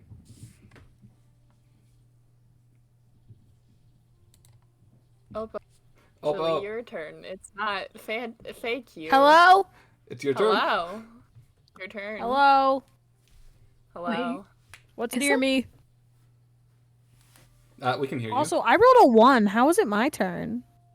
Oh, I saw 11. I told you not to recognize the second one. I'm sorry, I was doing so many. Never mind. Okay, we'll put you at the end. I'm so sorry. I had +1 because my initiative is +1, so it's a 2. So sorry. Okay, cool. Never mind. Yeah. I was We all wondering. I rolled was like, how the fuck am I? I also rolled a 13, so. Wait, you rolled a 13? Yeah. You did roll. Oh, fuck, how did I do Bum that? bum bum You just fucked up ba-da-dun, another I'm roll. sorry. Okay, Prar, it is your turn. I think So I bored. want to do something, and I don't know if you'll let me. What would you like to try? I have Charm Person. But I know what this is made, like, I know what they are made of, and it is the same stuff that I am made of. So, Prar's gonna look at the silhouette of the doctor. And then he's gonna look back at the silhouette of him. You don't get this. I want to cast Charm Person on the silhouette of the doctor, Okay, but I want to so here's what we'll do. try. It's not a humanoid, technically, but you are willing the force of magic to your own desires. I need you to roll me a d20 and add your charisma modifier.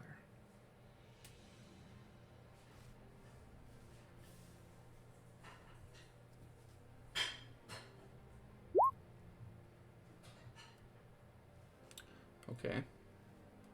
The DC was 12 for this check. So you succeed. This creature still gets to make a save, right? Yeah. What is the save? So wisdom save. Wisdom save. Okay. I do have another question. Mm-hmm. It's tangentially related, and you can absolutely say no. But if I were to cast it as a second level, I can target one additional creature per for each spell slot level above first. You would have had to set it beforehand. Yeah, no, that's fair. Before the roll. Yeah. I like where you're going. So I have to roll a wisdom saving throw. Okay.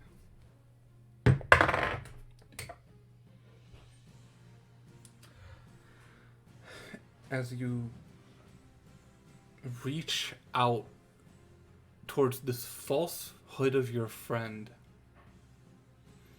and cast this incantation, you reach and point.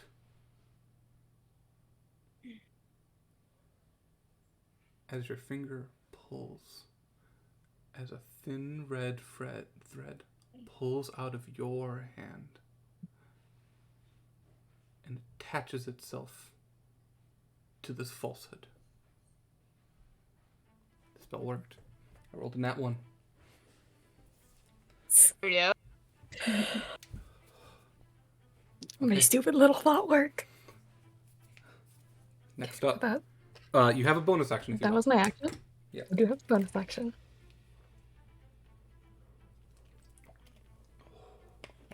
I'm going to give a bardic inspiration to Tempter. I'm just gonna make eye contact and give them a nod. Maybe. So, what's your bardic inspiration die again? A D8. So that's a D8 you can add to any attack roll, saving throw, or ability check. And you can choose after the roll. So next up in the order is Hemlock. Hello. If it weren't for the fact that you just charm personed myself, I was gonna whack myself. Because I don't know. But shit.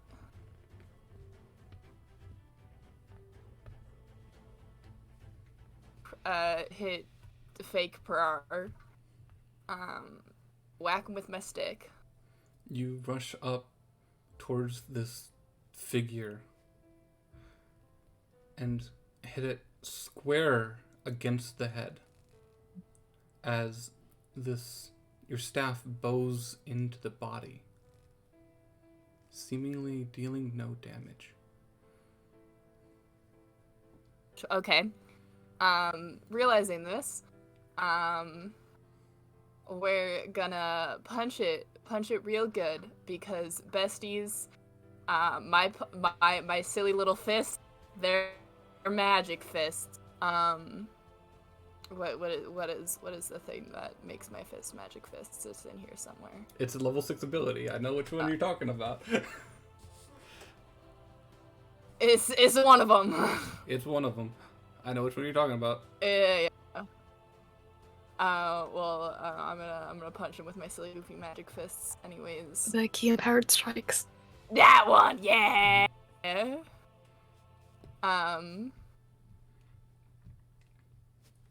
Yeah. So, I'm gonna punch it. It's a 24. Does a 24 hit? A 24 hits. It seemingly does no damage. Shit. Even with There my is- silly little magic? Even with your silly little magic. There's another creature within 10 feet of you. This would be the Tempter of the other side. Uh-oh. Right. I'm going to flip off the Prar. And I want to go to the Tempter and punch the Tempter. You can, but as you move away, it is going to take an attack of opportunity. Actually, no, it won't. Never mind. So you can move up Punch to the Tempter. That. I'm not gonna hit the Tempter. Don't worry about it. I go up to the Tempter. Yeah, it just misses. Okay. Next up is the Dream Daisy. As it stares across the battlefield at you, Daisy, and charges. Waving a hand, you see this red mist as it'll cast Hex on you Okay. and come at you swinging.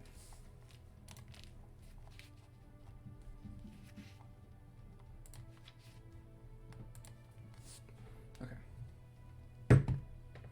Whew. Yes. I'm guessing a 26 hits. Yeah. I wouldn't Okay. even be able to shield that. Cool. Doesn't want to. Yeah. It's gonna add a first level Divine Smite onto this. Right. So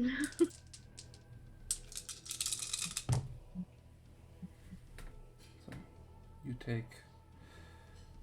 Okay, I rolled really poorly. Hex is cast at 2nd level, right? It doesn't up the damage though. I think it just stays No. 1d6. It's specifically Warlock spells have to be cast at the highest level. But, yeah, you have to cast at the highest level, but Hex can't be upcast. Cool. So even if you cast at a higher level, it No. doesn't do more damage. I'm just double checking that they're wasting a 2nd level. Oh yeah. I'm like, me knowing big brain, I know myself, bitch.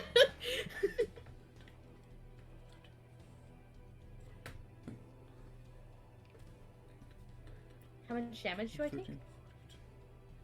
Oh, You yeah. take 16 points of damage. great. Woo! I rolled really poorly. That's I rolled- really good though. I rolled nothing but That's a lot 1s, of 2s, and damage. 3s. That's a lot of damage. And that is its turn. Next up, Tempter. It is your turn. Okay. So what's by me? The false doctor. The false doctor moved away. The false Daisy would be about 10 feet from you, but about 30 feet across the battlefield is the false Tempter staring down at you. You can get to pretty much anyone if you wanted to. Okay, I thought the false tempter was like with the real doctor. Yeah, they're 30 feet away. So you have 40 feet of movement. You can get there if you want. Why? Okay, I'm gonna first foremost rage, spirit rage preferably. I'm actually not gonna go for the tempter. I'm gonna go for the Daisy instead, knowing that Daisy hits fucking hard. So, wait, what? I said good idea. I'm gonna go for the false Daisy instead. And with the great hammer, I am with the great hammer. I'm gonna sprint and hopefully it hits. Oh, please tell me that hits. That hits. And I Okay. get a plus. I get a Plus plus two. like 1d8 from the. And I also have the bardic inspiration as well. I get That- another. What was it? It doesn't work to damage. Oh. But you can add it to your roll to hit if you want. If you Oh, think you're okay. gonna miss, but you can't add it to damage. Okay, then never mind. So then Um, that's 10 damage because the 10 rage. damage. This does seem to do damage. Oh, look at that. Let's go Uh, again. Let's. You have a second attack. I'm gonna bonk false Daisy on the head with my hammer. Fuck. Oh, gotta roll the Can hit I? first. Can I? Oh, did I not do that?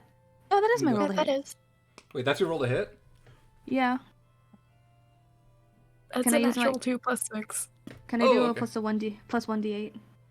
Even Yeah. if you Ah. rolled an 8 on a 1d8, it wouldn't be high enough. Oh, Daisy's okay, AC is never mind, we'll 18. just- Sorry. Okay, we're gonna save. We're gonna just not Save do that. that then. But hey, okay. Yeah. Okay. That's- Then next up is this other tempter.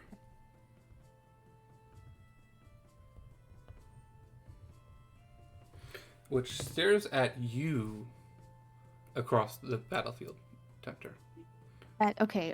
So fake tempter's As- looking at real tempter. It rages Oh shit! I forgot that it could also rage.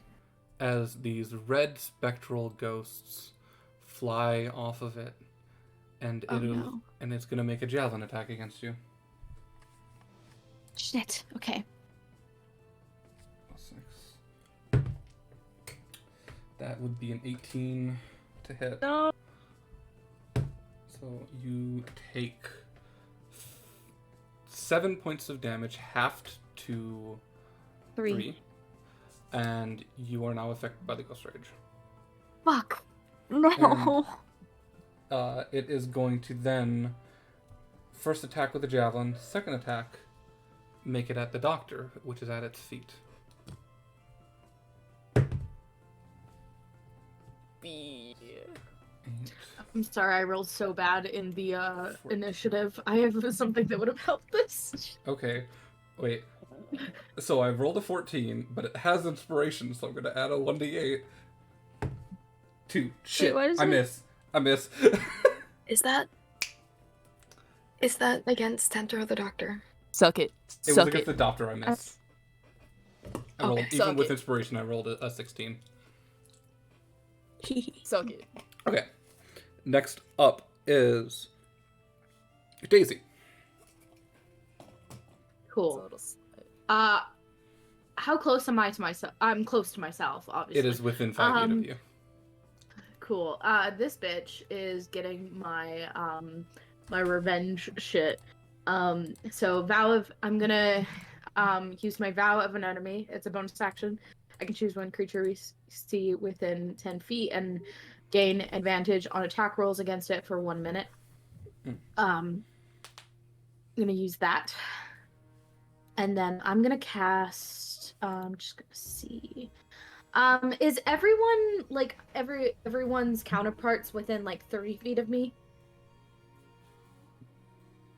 Pretty much everyone's within 30 feet of you. Cool. I'm gonna cast Bane. Oh. I can cast up to 3 creatures. They have to make charisma saving throws. I'm gonna do one on Tempter. I'm thinking of all the ones who have like the least amount of. I wouldn't do it on the doctor because the doctor is charmed currently to not.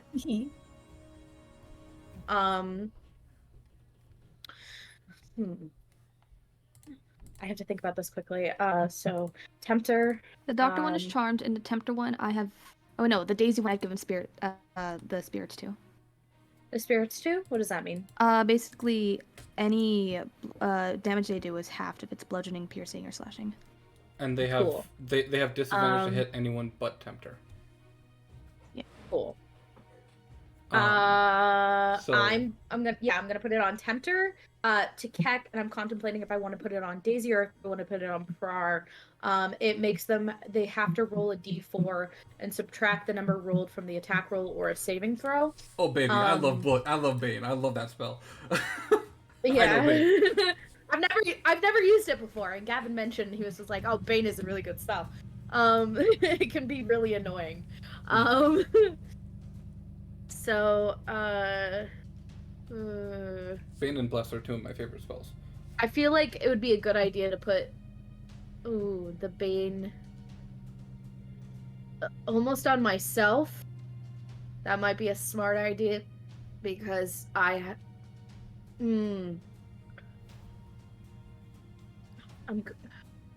actually, knowing what I know about Prar and the spooky tentacle shit, I'm gonna put it on Prar. Okay. So Tempter, Tekek, and Prar have Bane on them. I'll roll 10. They have to make charisma saving throws, DC 16. Lucky for you, I have a -1 in charisma. So for Tempter, Good. I roll an 11, so fail. For the Doctor. It's just Not- 3 people. Not It's not on not the doctor. Not on the Not doctor. I'm It's Tekek. Tekek. Shit. okay. On Tekek, The other bird. I rolled an 18. So I'll save, and then Prar. I rolled a 22. So, Okay, well, it's at least on the barbarian who also does hits. So that's action, bonus action. Do you want to move? Yep. I can't because Daisy will take attack of opportunity. I know this. I know myself. So I'm gonna stay here. Okay. She has disadvantage on hitting me anyway, so. Mm-hmm. Give me one moment. 'Cause next up is this Dream Tekek.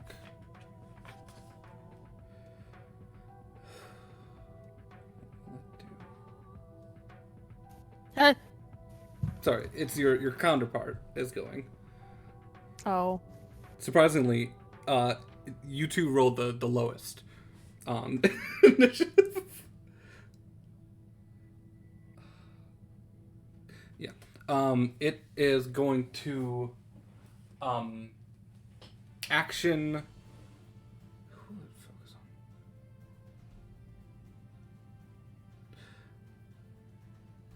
on? Yeah, action. Guiding bolt on Tempter. Oh. Please no. No, that's not gonna hit. Roll the 2 on the die. But bonus action, spiritual weapon, which you see, it summons this ethereal red, just hooked blade, and it'll summon the spiritual weapon and make an attack against you, Tempter. What Why is your me? spell attack? God, I love spiritual weapon. It's so good. Spells. I'm trying to figure out what Tekek's spell attack is. Not gonna lie, I might start making a backup character, and they will be a cleric as well. Because I fucking love spiritual weapon. It's so good. It's gonna be +6. Okay. Oh my god, I have a whole idea So in my that head already. will hit for 10 points of radiant damage. Oh, as come this on. Hooked blade catches you. Mm-hmm. Fuck. Cleric shit. And Love speaking of cleric clerics. shit, Tekek, it is your turn. Finally. Sorry. Guys, I'm not so confident about this fight. I'm not so confident about this one. No, I'm. This is very stressful because I know what my character can do. Beat up fake Daisy first. Am I close enough to any of them to touch them? You can get close enough. Yeah. I The get closest close to enough you- to. Okay, go ahead. Sorry, the closest to you is this dream daisy, but you can get within reach of everybody. I go to the daisy, and I try to touch it to cast inflict wounds. Okay. Yeah. Roll a spell attack.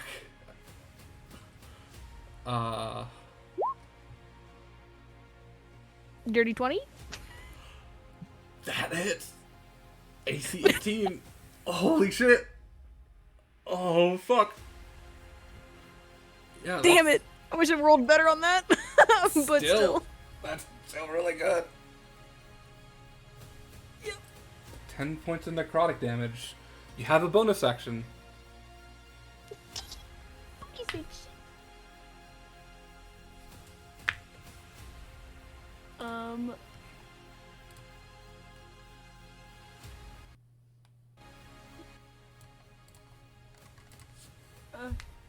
What?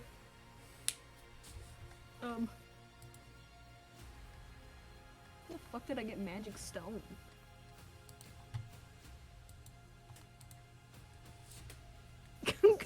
Can I cast magic stone since I'm still touching it?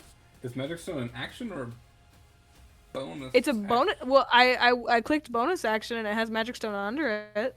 Oh, okay, wait. I think magic stone use a bonus action to create 3 magic stones. Then you can use your action to throw the stone. So the bonus action creates the stones. Oh, okay. Well, I may as well create them then. Okay. No, wait. I lied. No, hang on. Wait, Oh. I didn't say that. Shh. Okay. Nothing happened. Nothing happened. All good. Can I cast Spirit Totem? That is a bonus action thing you can do, yeah. Hold on. Choosing which one.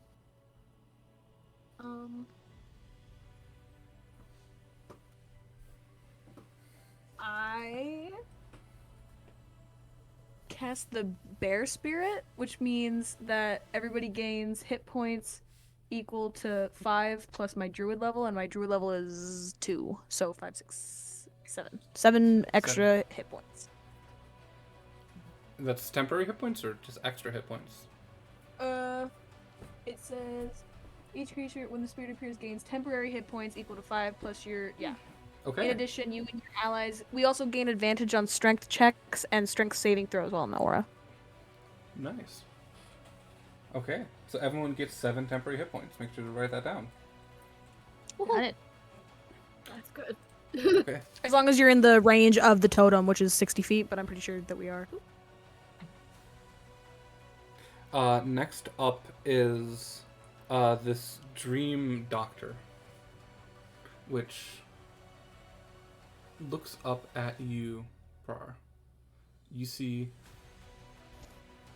this being trying to be puppeted by 2 strings. This battle of will against it. I need you to roll me a d20 and add your charisma modifier.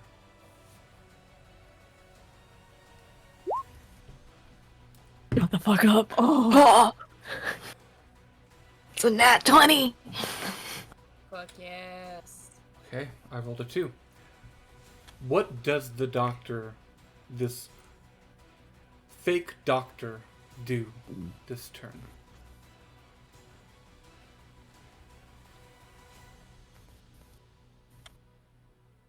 Hmm.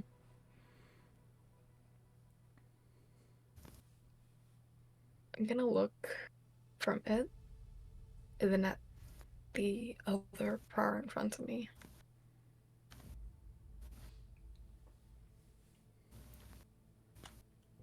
It charges forward. One fist slams against this gooey body. Roll an attack. I'm pretty sure that first one misses.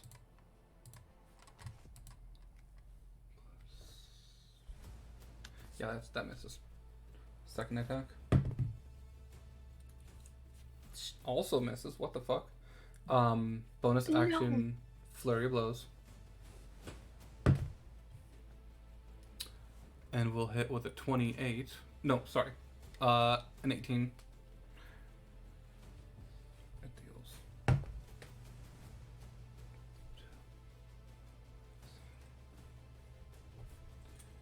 This seemingly taking damage from its own source as this gooey hand hits another before a ripple goes throughout the body and it is going to try to cast. It's trying to use Stunning Strike on it. So, what is your con save? +1. And it fails. And it'll take its second attack with advantage now. It'll hit, dealing some more damage.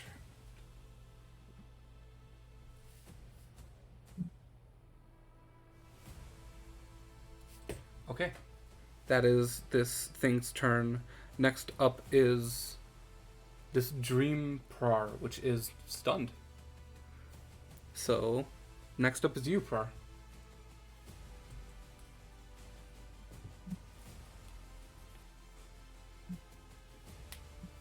God, I have options here. Don't know I don't know if it'll work twice. No, one because it's concentration.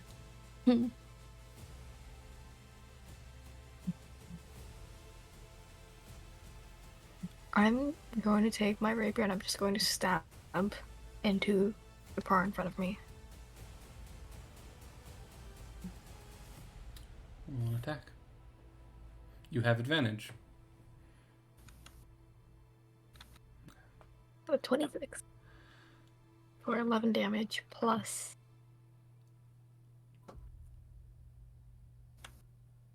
That's not what I meant to roll. Ignore that. +5, so it's 16. It seemingly does no damage.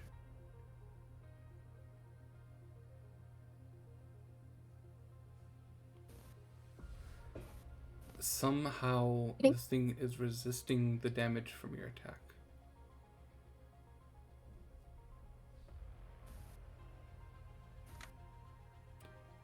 Do me a favor, roll me an insight check with advantage.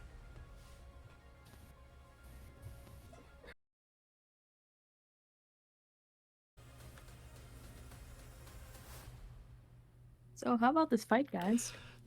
Ow. My back hurts. Oh, I think we're live. Okay, cool. There we go. Back to it. This figure in front of you once looked like a puppeteer, but now looks like a puppet. And you realize that the strings from its falsehood of companions is what's keeping it up, keeping it puppeted. So you probably think you have to kill them first. So the other fakes are puppeting the Prar fake? Can I see where, like, the threads are connected to the other puppets? Just cuts them. It comes out from underneath the shoe of this figure and then goes along the inky darkness and to underneath the shoe of this other figure. Would I reasonably reach it with, let's say, a dagger? I would say it would have to be an action, so next turn. Okay. I'm gonna give another bardic inspiration to the doctor. Thank you. Then next up is Hemlock. Alright. So I'm up at this tempter. Mm-hmm. And I'm gonna hit it with my stick. Hit it with your hit. stick. Stick hit, stick Bonk. hit, stick hit, stick hit. That's a Stick hit. 13. That does not hit. That does not hit. Alright.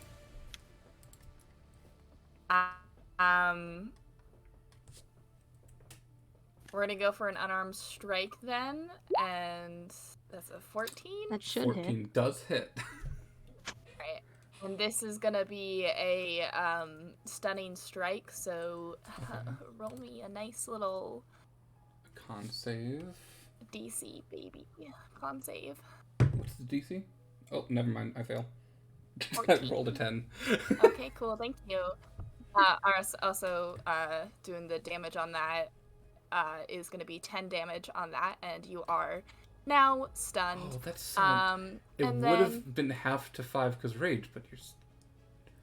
Can you be... No, you can still be stunned and rage. Yeah, you're still raging, so it's half to 5. Yeah. Yeah.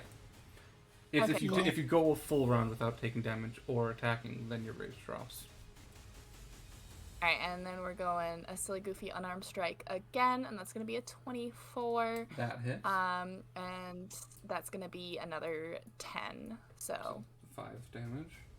Okay. another damage. And that's my turn. Okay. Sounds good. Next up is this Daisy. This fake Daisy. In which it looks at you, Daisy. And then back at you, Tempter. Oh. And then back at Daisy. And it is going to use the... I'm sorry, you said it so perfectly. What was it called? Fuck you. The Vengeance Domain ability. You motherfucker. As a bonus action, so it has You advantage on attacks against motherfucker. you. Vow of anonymity. Vow of Anonymity. But, so it has advantage on attacks, but it has disadvantage thanks to Tempter, so it's just a straight roll. Okay. Alright.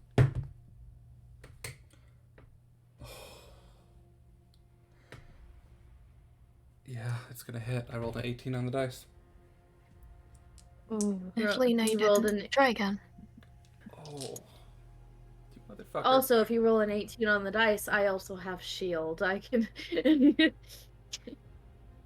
That's an easy one. I was gonna say, which is happening? Is it shield or is it which one? Wait, wait, does shield help?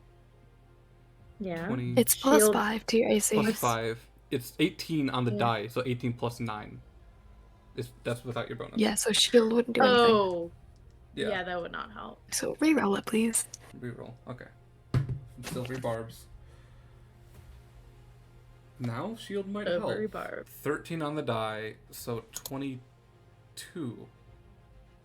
22. 5 plus 18 is 23.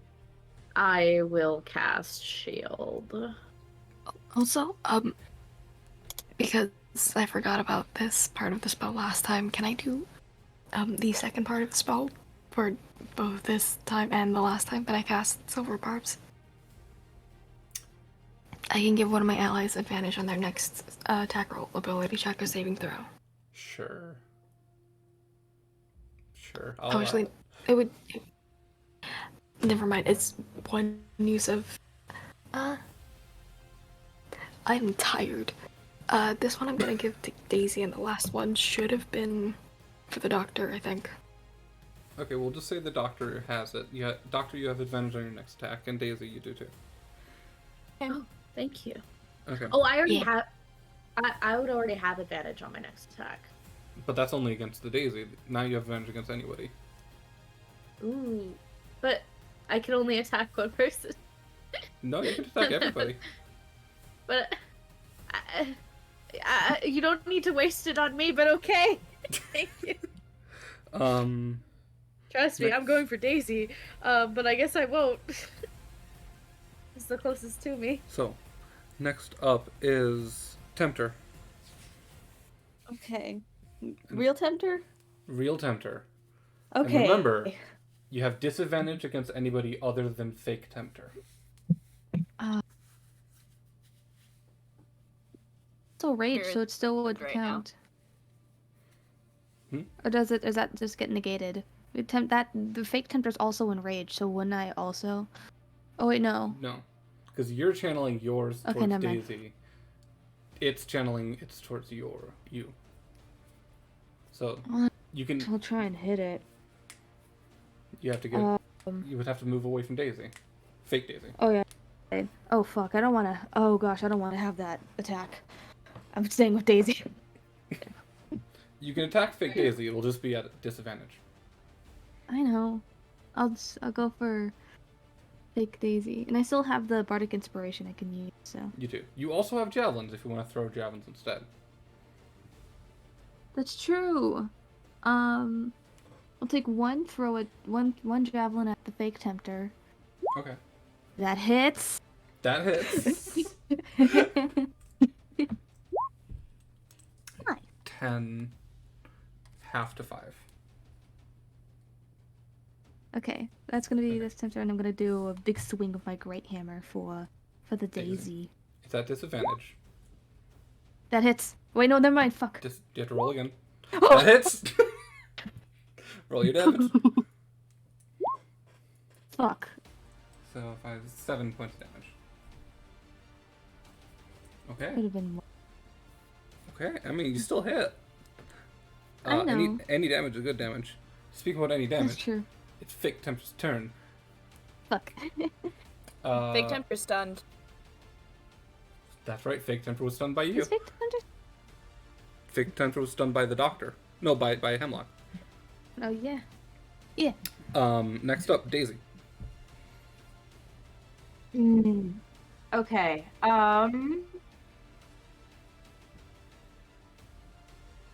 Is there anyone within reach of me that isn't other me? No. No. Nobody. In reach. Oh, Tempter Okay, is guess like not. real Tempter, but Guess no I'm not- enemies. Guess I'm not in. No. Okay. Then I'm gonna have to hit the Daisy that's. Well, actually, I could Eldritch Blast someone. Eldritch blast. Yeah. I'm gonna the thing that's on Tempter, is that just temporary? If I hit them, will they pop out of it, or No. the other Tempter? The Until Until stun. the end stunning of strike. my next No. round. Yeah. No, because I hit the that fake just tempter stays. last time, so it's fine. Yeah. Yeah. Cool. I'm gonna cast actually, I'm not gonna cast it. I'm gonna use my bonus action to put Hexblade's Curse on the other Tempter. And then I'm gonna Eldritch Blast them. And with advantage? Yes. Let me look. Yeah. Wait. I believe ranged attacks have advantage on a stunned creature unless it's prone. Prone is disadvantage. Yeah, all attack rolls against it have advantage. Okay. Yeah. You have advantage on this. Cool. Wonderful. And it's force damage, so it can't be halved. You get 2 attacks. Both Eldritch hit. blasted. Eldritch Wonderful. Blast. That was technically I'm rolling with advantage. Oh, yeah, you're right. So, first attack hits. I gotta Grit roll. fish. Second attack hits. So roll your damage for both. Wonderful. Come on. Okay. 9 3, 6, and they also have my Hexblade's Curse on them. I'm just gonna double check if Oh, I it, forgot about I that. can't remember if that does stuff. So once per short rest, as long as against you gain +3 to bonus to the damage rolls. So that is two So it's- different damage rolls. So yes, that's 2 different damage rolls. So 6 it's and 6 then plus 9. 9. Okay. Yeah, 15 points of damage. You doubled the amount of damage it took. I rolled kind of shitty, but yeah. Yeah. Next up is the dream Tegek.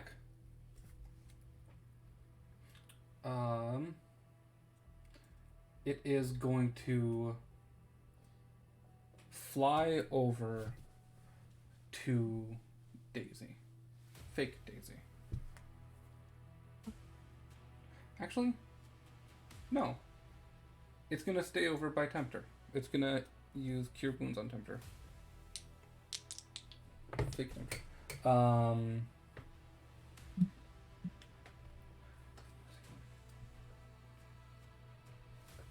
And then bonus action, it has a spiritual weapon up. It's going to take a strike at real Tempter. Ah. Oh Yeah. shit! I just realized something. My 27, that's a 19, and I had Hexblade's Curse on them, which means that that's a crit. You're right. You're right. So that 6 is doubled I mean that I to 6, so 12. then 12. 21. So 12 plus 6. Okay. And that. Okay. What's that? Cool. Got it. I figured it out. Okay. So that's an 18 to hit against Tempter. Oh. That's 12 plus 3 plus 6. Yeah, I figured it out. Don't worry. Sorry. I got the math down. Yeah, okay, good. I'm not good at the math. Tempter, you take 8 points of radiant damage. Cool. And next up is real Tekek. Oh my fucking god. I just looked up at the screen and I see the 2 different images Oppo. of Briar. Oppo? Oh my god. I was pissing. Oh no! Sorry. I couldn't piss at the break because Jake was showering. So, so I was like, this is a long fight sequence. I got this. Thank you for reminding me that I also have to go piss now. Okay. Huh? Is it my turn? Yes, it is your turn. Okay. Sorry that this combat is taking a little bit long. Ooh, sorry. A lot of Who's- moving parts. Oh, so sorry. Who's the closest to me? The closest to you would be you were by Fake Daisy, weren't you? You attacked Fake Daisy. Yeah, Yeah. I was touching Fake Daisy actually. Yeah, so you're within 5 feet of Fake Daisy, Tempter, and Daisy. Real Tempter. Real Tempter and real Daisy. And Fake Daisy.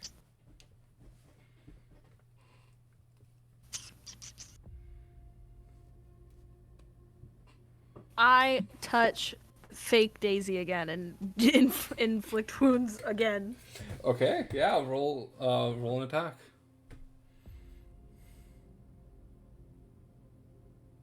Another dirty 20! Jesus Christ! yeah, roll your damage. Oh my god!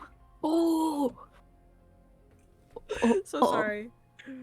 Ayo. Get fucked. Oh my god! Hey, You're yo. rotting beneath like the dream Daisy's rotting beneath my touch. Ayo. You know that one fucking audio is get fucking right. Tekek, What's up? you reach up and touch this.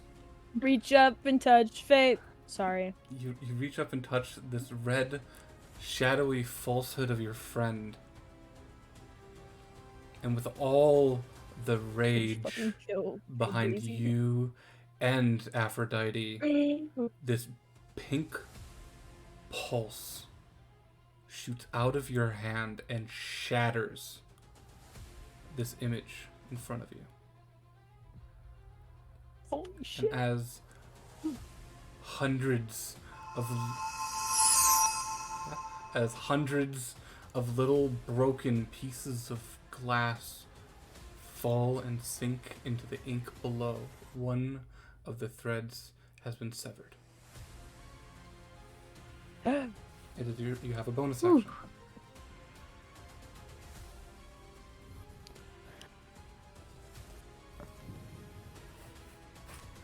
Has anyone been hurt? I have. I'm at. Oh wait. Never mind. Yeah. Can I cast healing word on Tempter? Absolutely. Okay. Cast. Yippee! Okay. You get 4. Yay! Happy birthday. Thank you, Okay. Mom. Next up, top of the order, is this dream doctor. This dual puppet. Dream. Fuck. Prar. I need you to roll me a d20 and add your charisma modifier.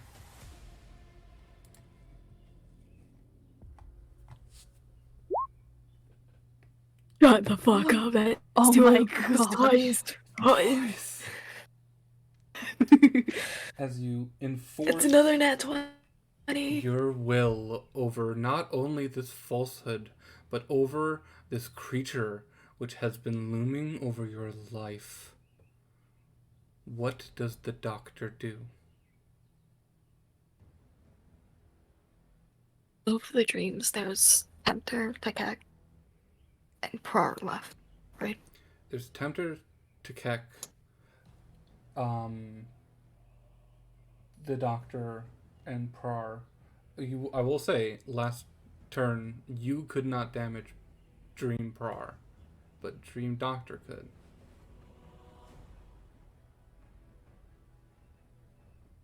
I'm gonna let Dream Doctor keep wailing on Prar. Okay.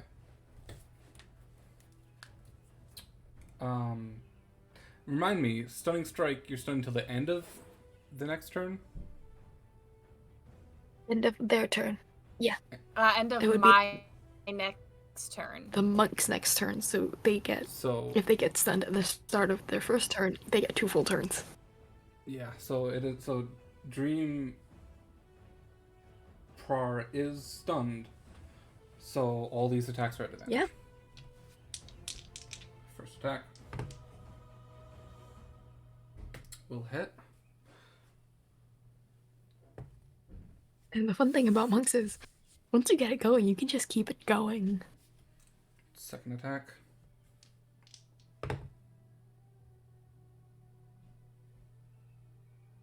Will hit. Jesus Christ. Third attack. There's a reason I went for the doctor. Will hit. Gee. Okay. Cool. Next up is this Prar, this fake Prar. And you see, shaking off the stun, it looks at the doctor below it and reaches a hand out, grabbing it, before absorbing it into its body, destroying it. Like that. Huh.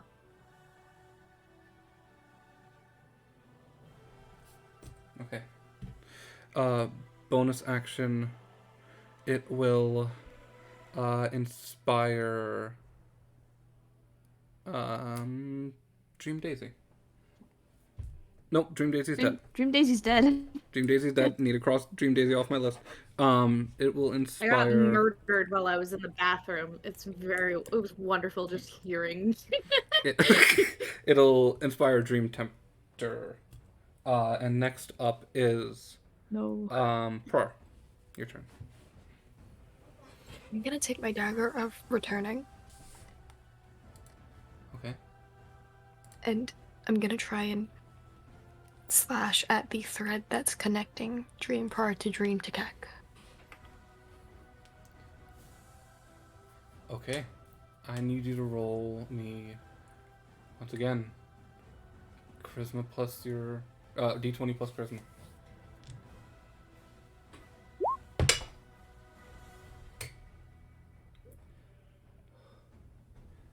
Okay. Is it 12 enough? It rolled a little higher. The thread No. stays connected. Is there anything you want to do with your bonus action? I'm going to bonus action, healing word, tempter, Okay. at second level. Yay.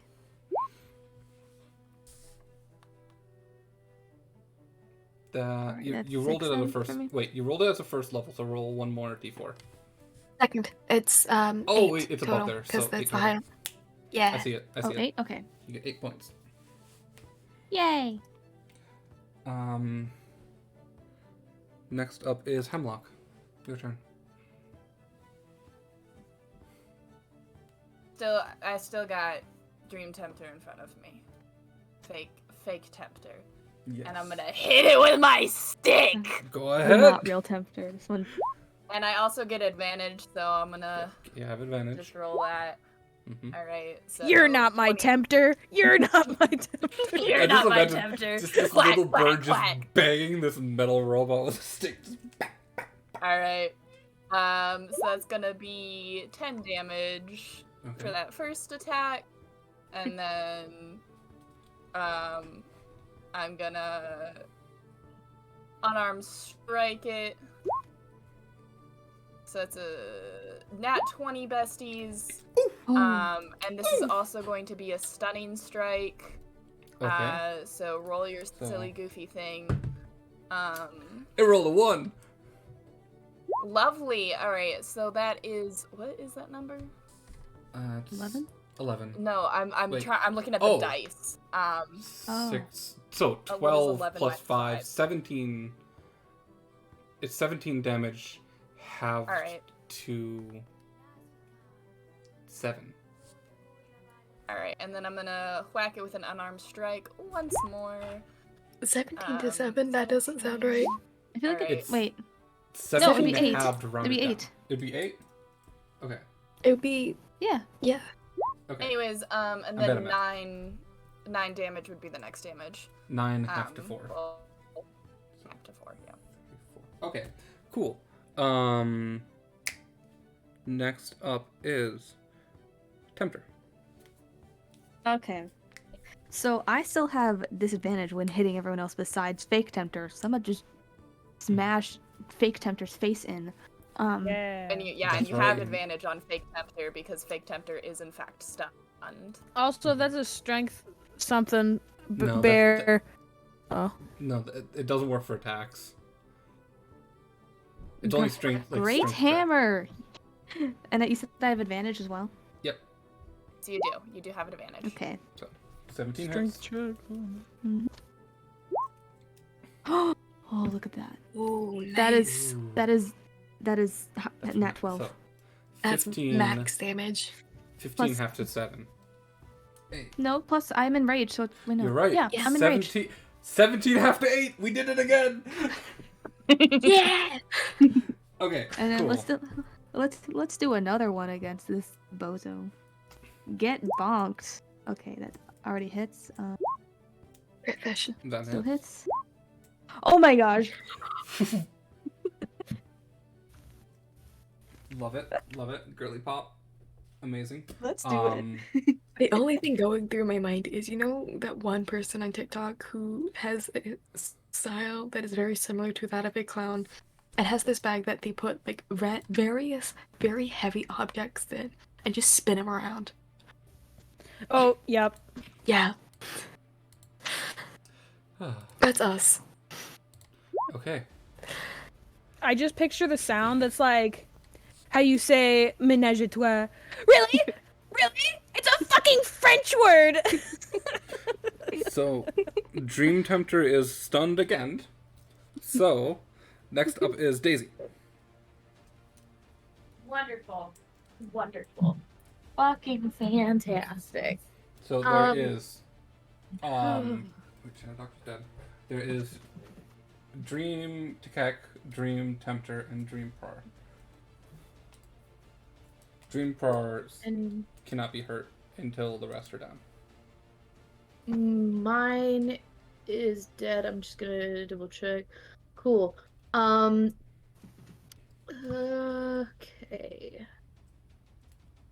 I already have Hexblade's Curse on. How is Dream Tempter looking? Dream Tempter's taking a lot of bonks. Cool. A lot. You know what? It's fine because I can move my hex, so I'm gonna cast hex on them. And then I'm gonna go to them and slap the shit out of them. Roll a slap. You have advantage. When I Yeah, say it's slap the okay. shit out of them, I mean use my greatsword. Yeah, I know. I don't have a sound for a slap. I've got a sound for a bong. Oh, I still have advantage? Because Tempter's stunned. Oh, Yeah. cool. My cat just shit. It smells so bad. 24. That hits. 24 will hit. Cool. Mhm. That's 16 slashing damage, plus 3, so 19 slashing damage, and then there's the hex, so I'm just gonna roll for that. That's 3 necrotic damage, so 3, that's 19, then 22 damage. It kills. Contemplating It's done. kills? Cool. It kills. Cool. As your blade swings forward, it shatters the form of this false tempter. That's your action How bonus dare action. I'm free you. from the spirits. Can I yell, how dare you fucking impersonate my friend? Love it. That's one of my best friends, you bitch! I'm free from the spirits, finally.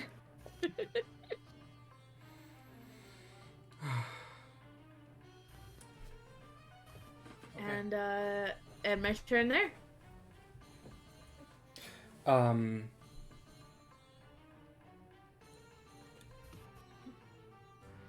This So it's just the false fake. Tekek Sorry. beats its wings and flies up in the air, surveying everything below.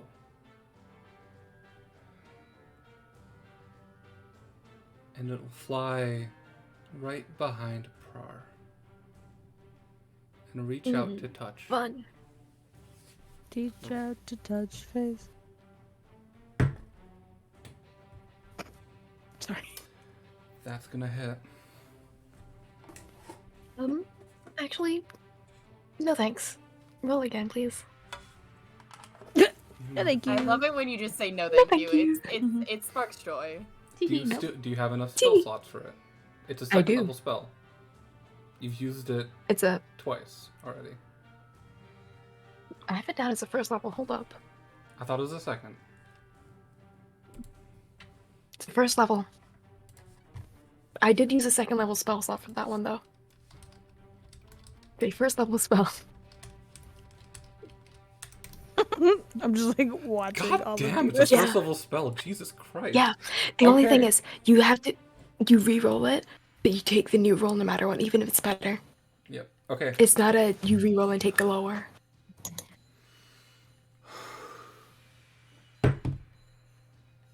That's better. Fuck. Okay. Oops. It's fine. You take 14 points of necrotic damage as it inflicts wounds on you. And bonus action, spiritual weapon will strike out at Tempter. Ah, okay. I got this, guys. You do. That misses. Haha! I am the Uh, best! Who do you give advantage to? Since you cast that spell. Let me just quickly read.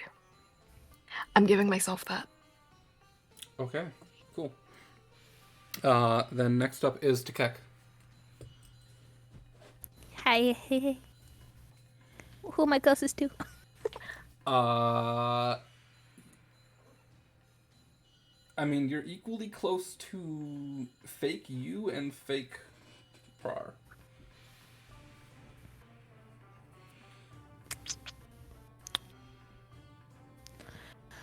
Then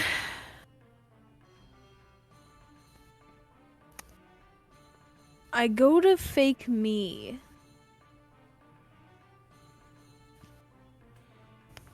And I would like I would like to cast inflict wounds as a 3rd level on myself. Okay.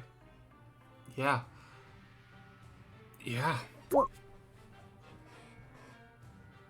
Your AC. My AC is 15. I hit. Oh my god. And this is right after it casts Inflict Wounds on Bar. You hit Don't touch my baby! Yeah. That's 5d10 necrotic damage. What?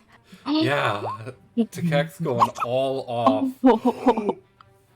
Oh my god! Oh my god. Wow. Okay. That's 46. Mama Angie! I love inflict wounds. That's such a fucking good spell. Too true. It is.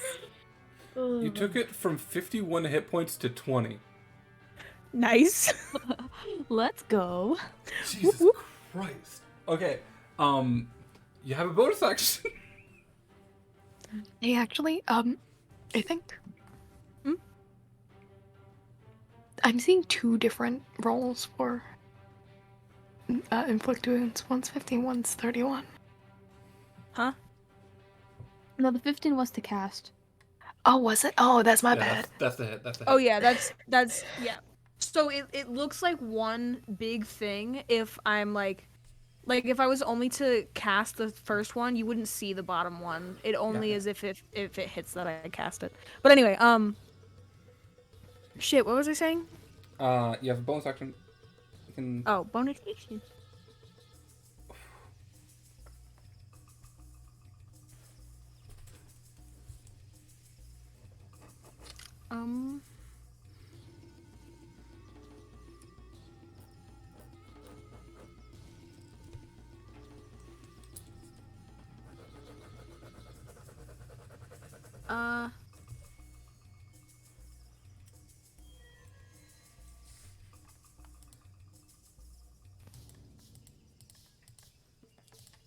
You don't have to do anything if you don't want to, but you can always healing word. I know. Yeah. Healing word. On. Man, Tempter always gets beat up, so on Tempter. I have 53 health points. I'm gonna use all 53 health. Well, now you have 7 more. Yay. Not let's to see how mention, you do have temp hit points if those aren't No. already gone. those are gone. Okay, well.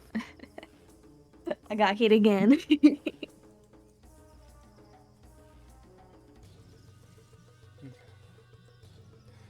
Then next up is this false prar.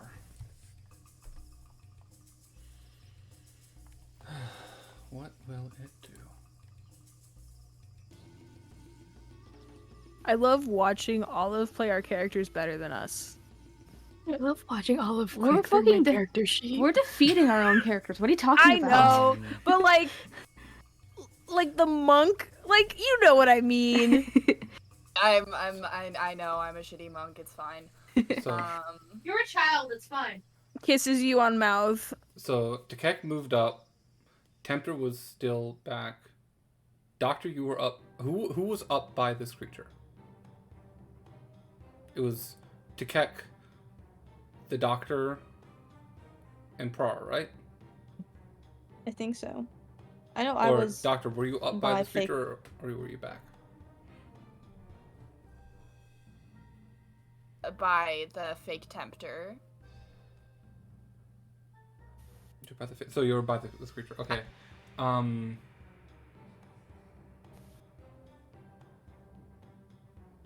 It's gonna step back. Actually, bonus action disengage. Step Shit. 15 feet back, and right on the Doctor, Prar, and Takek shatter. So, I'm actually gonna What? steal. the that. con save. I'm just gonna steal your spell So, for a like- second. I know. Yeah. Prar, Tkek, and the doctor needs to make a DC 14 con save. Look. Nah, I wish I could have used that advantage on Yeah, my well, next Oh! turn. as you all know. Okay, I rolled so good. Yeah. Okay. Yeah. So, Tkek, you take 9 damage. Prar and the doctor take 4 damage. And it's gonna run. It's full sprinting into the darkness. 30 feet away. No, 30 feet. It gets 35 Am I able to actually. use a reaction and throw a javelin at it? No, it disengaged. That's a bonus action. That's a rogue ability. Next up is Prar.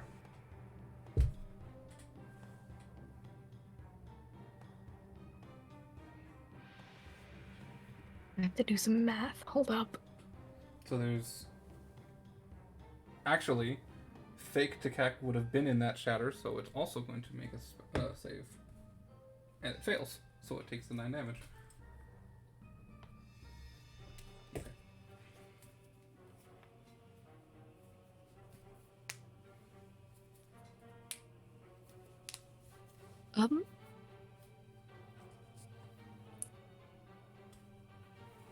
I don't know if that would work actually. No, I don't think it would. Yeah. I'm gonna chase after it. Okay. With your speed, you can get up to it. And now it is just I'm gonna take you another. and it. I'm gonna take another swing at that thread that's connecting it to the fake to Kek. Okay. Roll a d20 and add your charisma.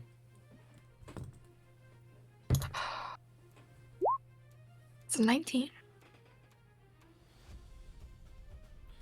You reach down, dip your fingers into the ink below, and lift this thread off the surface of the water. Swing your dagger around. And snip. And you, behind you, this fake Tkek crumbles into dust.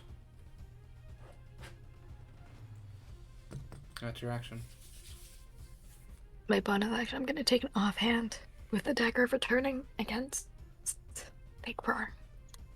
Make your attack. I believe that should just be a. That doesn't hit, does it?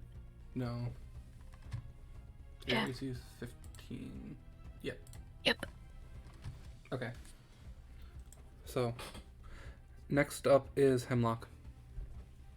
All right. So we're going up to the creature, as one does, What's your and I'm speed? gonna hit it with the stick. What's your speed? Hit stick. Hit. What's my speed? They're a monk. It's 40. Oh yeah, you're fine. You're fine. 40, 45. Anyways, does a 22 hit? 22 hits. It's not Alright, showing up cool. on roll 20 for some reason. That is weird because I do have roll there 20 it is. open. Oh, there it is. Just There it came is. through. All right. Anyways, it's gonna be 11 damage, and then we're going to hit it real quick with my fisty fist. Okay. Does a 24 hit? That hits. All right, and we're gonna use another stunning strike, besties.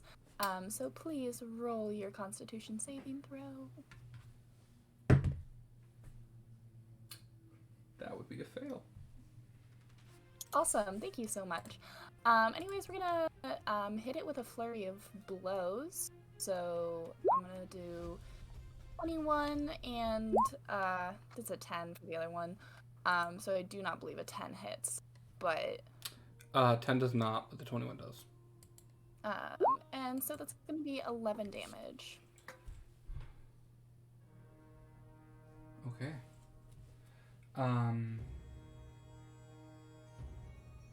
Yeah. What we're gonna do, this thing, in running at it and hitting it, you knock it to the ground, stun it, and wound it. Prar. You can tell it's barely hanging on. Like a thread. What do you do? You said it's on the ground. It's on the ground. I'm going to stand over it and sort of like crouch and take its face in my hands and so sort of like try and make eye contact, even if there's no facial features. Okay. You feel vision on you.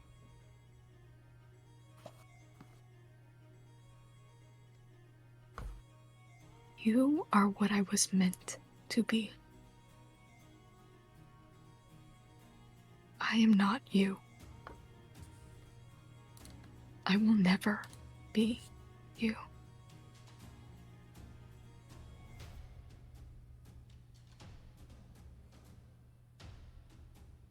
But you are a part of me.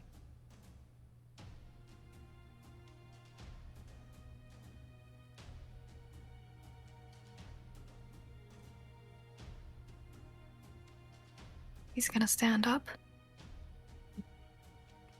It starts to cry.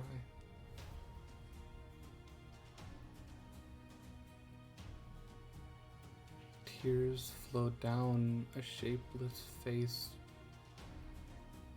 coming from where eyes should be.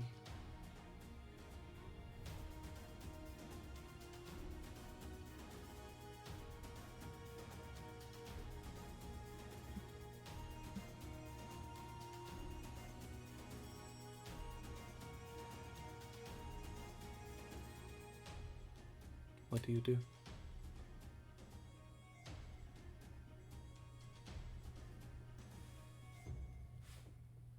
I'm gonna turn around and start walking back to everyone else.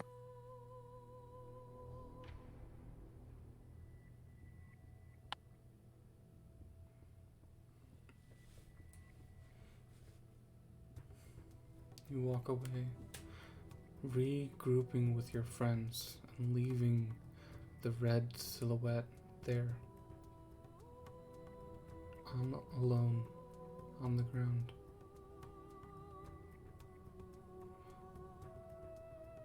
The five of you staring in at each other, realizing not just now in this dream, but realizing how much you've all been through.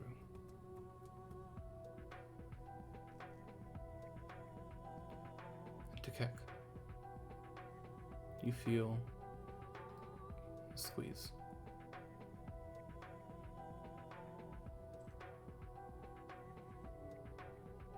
What do you do, Tekek? I cry. You feel just the gentle squeeze. I cry and I look down. You look down and you see this gnomish figure, but what once was is now a pale golden silhouette. Are you done? I look around to everybody else. Fuck out of here. Tempter nods. We're done. And I turn to the gnome and I say, we've come to do. Okay. And she starts to lead you away, walking the group, arm linked in arm, hand in hand, through the darkness, towards light, And the light gets brighter and brighter and brighter. And you hear a buzzing of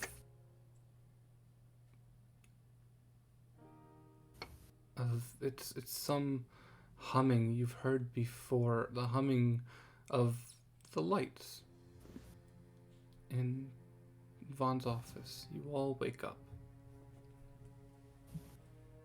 Dazed, confused, but awake.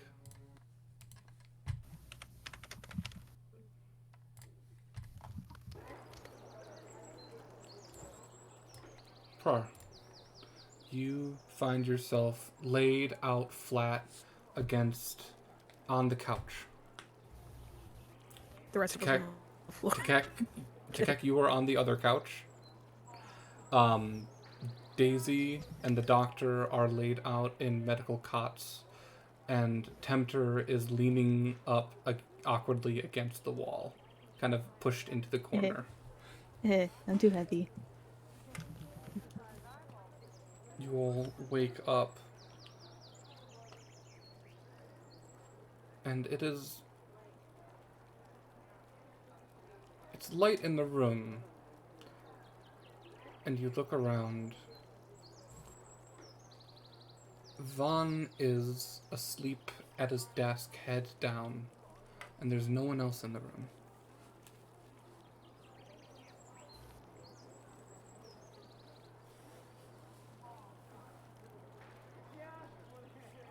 What do you do? Hey, wake up, bitch! Oh my god. Oh, I'm sorry. Hi, thanks for What? putting me on a cot. I meant thank you for protecting our sleeping bodies. You're awake. You're awake. Oh my god. Par, you clock this immediately. This man is disheveled. He has bags underneath his eyes and at least 3 coffees on his desk. You can tell he's been worried. Aww. What the fuck happened?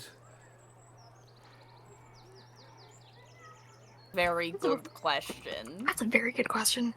Tikek just points their fingers together and goes, "Sorry." You all just It was me who read it. you just stood up, read a bunch of gibberish. I couldn't understand a single word you were saying, and then you all just fucking fell unconscious. What happened? A lot. A lot. A lot. A lot. You don't fucking say. Oh, food. You must be hungry. And for the people who can You know what? hunger, you are starving. How long has it been? You asked that? Yeah. You were all asleep for 4 days. Oh, fuck. God damn. 4 days. Damn. Quite a long time. That is a little bit Is of a long while. I still look like a wreck. Oh, yeah. Your hair is just a mess. I'm gonna like try and press the digitation as much as I can. Like, Understood. it's not the best, but like, I'm not as much of a mess anymore. Understood. By the way, just want to say, you guys left that thing with 1 hit point. Shut up. It had 1 hit point left. I mean, technically, we have the ability to do non-lethal. We could have just, like... Okay. I Back think it's to a it. bad thing that we left them to live. Back to it. What the fuck happened? Sorry. And he reaches under the desk and presses a buzzer, and the attendant who works at the desk outside just peeks her head in and is like, "Oh, you're awake. Cool." And Von's like, "Get them some food, please. Contact Angel." Wait, yes. don't worry about the food. What do you We're gonna go out for food. Because I don't think you should be cooped up here anymore. Have you been here the entire time?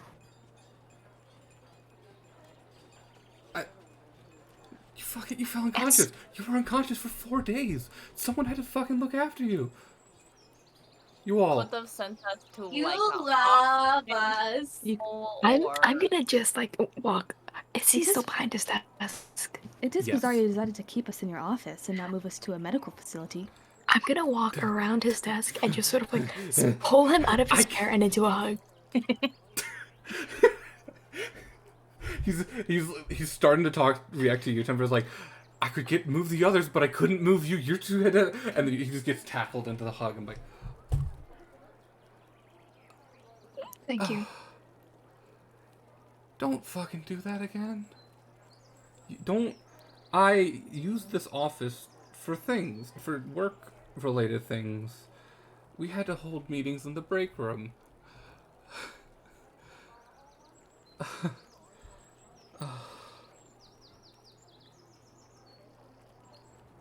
Are you okay? It's a very good question. No. The No. answer is I probably don't think any of us are. Getting there. You know, Angel says I need to be more like Tara, so why don't we go get some drinks? Or food. Food's I more think important. Food first. Food. Yeah. Why not both? We could do both. What time is it? I heard Fantasy Denny's has drinks now, depending on how late it is. Vaughn opens up a pocket watch and is like, oh, it's 2 a.m. Oh, It's Fantasy Denny's. Fantasy Denny's. Fantasy Denny's. It is open 24 hours. We need it after the trauma. I need to see that lady. it would be Gotta nice see to visit Carolyn. Carolyn. I mean, that's the nice thing about Fantasy Denny's is it's open 24 hours. Fantasy Denny's. I wish Fantasy I could Denny's. go to Denny's 24 Hey. hours. Hey, Denny's. Denny's, if you want to give us a sponsorship, hit us up. We Oh, all yeah, genuinely come on, love come on, your, Denny's, hit us your up. establishment. Yeah. Oh, I showed Daniel what Denny's was because he's never had it. What? How dare. I don't live in the US and I've had Denny's. I had a Grand Slam. Oh my god. And what did you have? You got pancakes, didn't you? You got pancakes. Nice. Pancakes Okay. are good. So, if you all want to make your way over to Fantasy Denny's, you Fantasy absolutely Denny's.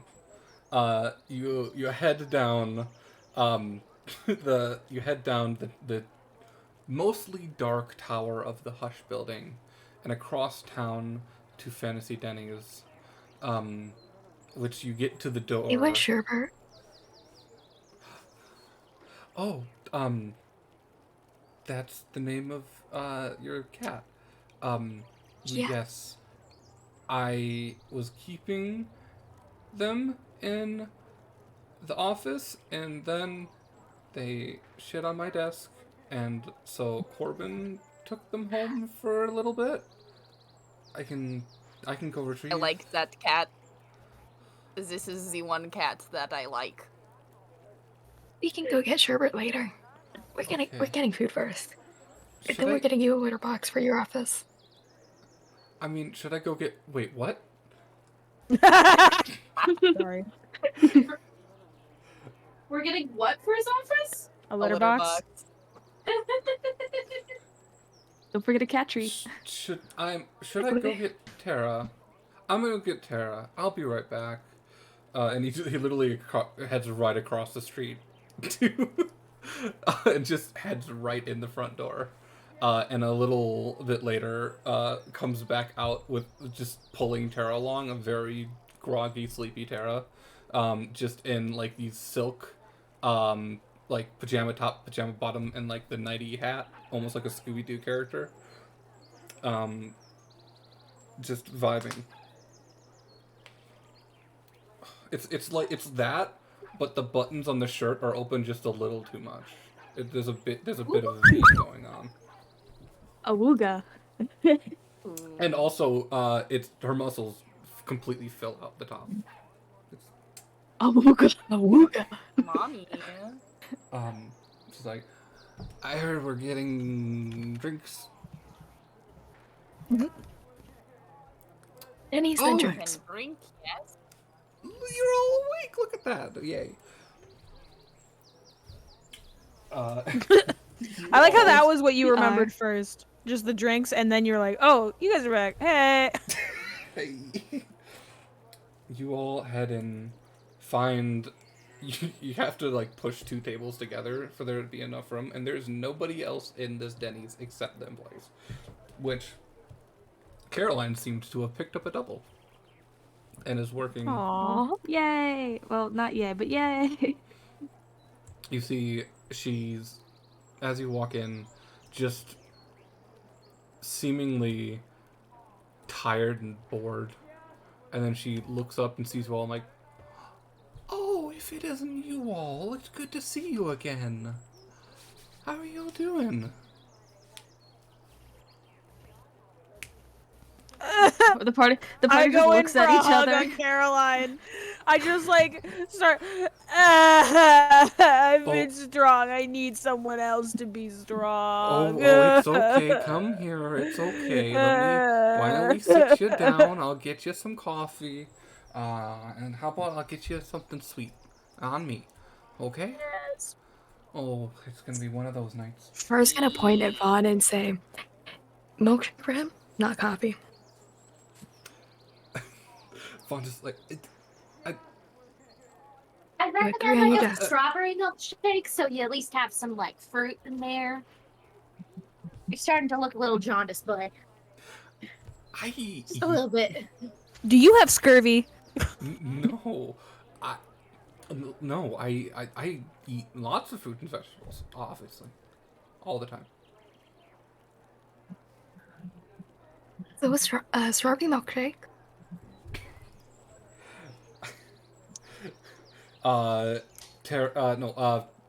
Caroline will get all of your orders. What does everybody order? Now I'm curious. Grand Slam. Pancakes. Extra. Bacon grease. Bacon. I'm so sorry. Wasn't that like our second or third fucking? Yeah. Like, do you just get that every time? Because I don't think I was here last time you went to Denny's. No, I don't. I think I don't. I haven't It was only ordered the it first time. aside from the time you did, and I'm just like, let's just do it today, cause why not? You want to shine. You want to feel good. We've been through some shit. I want to look better, okay? Grand Slam, and instead of the fruit cup, extra sausage. I need protein. Tara gets a stack of like 5 giant pancakes and then like a plate of bacon. And Vaughn just gets like eggs and toast, and like a simple breakfast. Bacon grease and a paintbrush, please.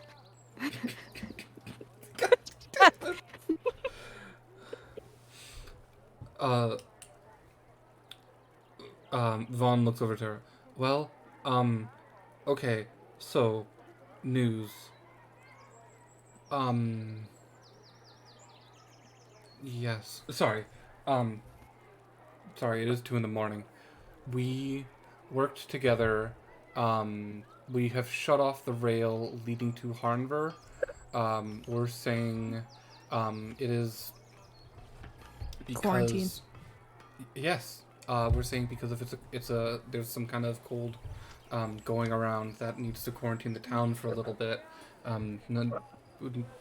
Nobody but the 2 of us know the truth. That poor keeping it mailman. Like locked lips. What? I said that poor mailman that lives in Harvard. The Tempter doesn't know about that. Shush. I know I don't. I know Tempter Andrew doesn't. That's why it was Taffy was saying it. Yeah, it was Taffy was saying it. You bozo. what happened with you all? You all just collapsed. I keep asking you, and I'm not getting a response. So, A lot. I read a book that can make you go insane. And Okay. the thing about that book is it let me go into everybody's dreams because we were all having terrible, terrible, terrible nightmares. Which were bad. And oh my god, my phone just Everyone else was vibrated. having nightmares. I was having an identity crisis every other night. Okay. That is in fact true. So, nightmares and an identity crisis. So you read a book? Yes. A magic book that I got from my god. You got a book from your god? Well, I technically didn't get a book from my god. I got my god to send me to a library that Also, sorry I haven't been this vocal recently. The thing was the book talked to me a lot, and basically anytime you and I were having a conversation when we got back from Unogi, was pretty much just a little thing in my ear going, read me, use me, read me. And that's why if I seemed out of it, that's why.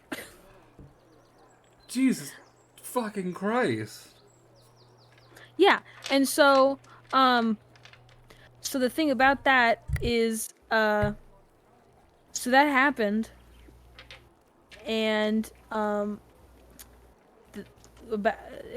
because of it, So pretty much. Tara looks at you.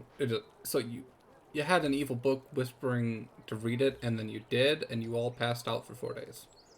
Yes, but Aphrodite would not have given me the. Well, technically, she traded something to this bookkeeper, so that I could have this book, because this book, the librarian doesn't just let you take things. So there was a trade that my god apparently traded for, which means that it had to be good, because like my god wouldn't give me something that wouldn't spread love and joy upon the world. You know what I mean? Or at least fix the problems keeping us from being loving and joyful.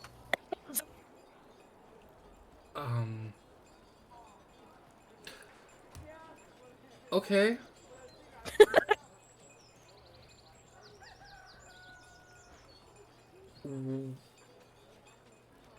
So you read a book and passed out. Did it? What? You were dreaming?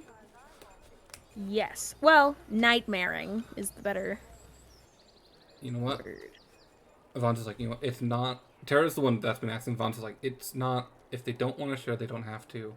We need to know, what do we do about Harnver?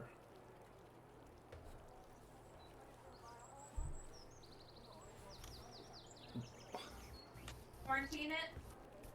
It's already quarantined. Blow it up. Huh? If we had the firepower to blow up an entire town, Harnver's a small town, but even if we had that, we would have been able to do a dent against the Hobgoblin army. Okay. So you know how we're worried about the dragon just like blowing up the country? Yes. What if we told the dragon, like it just got out somehow, that the dragon should hopefully, like this is reverse psychology, that the dragon should hopefully miss Harenver because that's where all of our life-saving products are, and then it'll think, I should start there, and then it'll blow it up, and then we take care of it. We hold off until like I get a chance to maybe go back for my dad. Honey, your dad is Your dad is goo. yeah, like, he's goo, kind of I'm pretty sure I'm goo. I know you're goo, but the thing is, the goo is your dad, but the goo absorbed your absorbaloft your dad, which made it have this love. I'm pretty sure that if I'm knowing what happened correctly, that the goo monster ate your dad before you gooed, so that you were raised by the goo. But the thing is, we can't hang out with the goo. You can hang out with the goo, but we can't. So could you hold off until I can figure out how to make my dad not the same goo as the goo that is the rest of the town? He's already goo. Vaughn looks Yeah, at you, Par. Wait, your goo? Yeah. Wait a minute. Are you? Yeah. I mean, everybody has their own things. It's fine. He is Can quite I, like- literally goo. Can I like try and do a funny little goo thing? I don't know if I can do that, but Lauren's gonna suck the goo. Because if you're goo, okay. So the thing is, if you're goo, then this is. Never mind. I should probably have this conversation later. When we end. Which also, I need to shower. We will be ending soon. Don't worry. Okay. Sorry. No, it's okay. We've been going long. We've been going for 3.5 hours. So,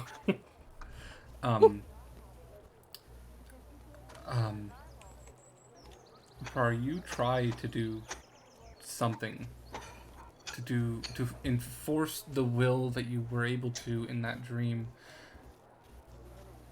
Nothing happens.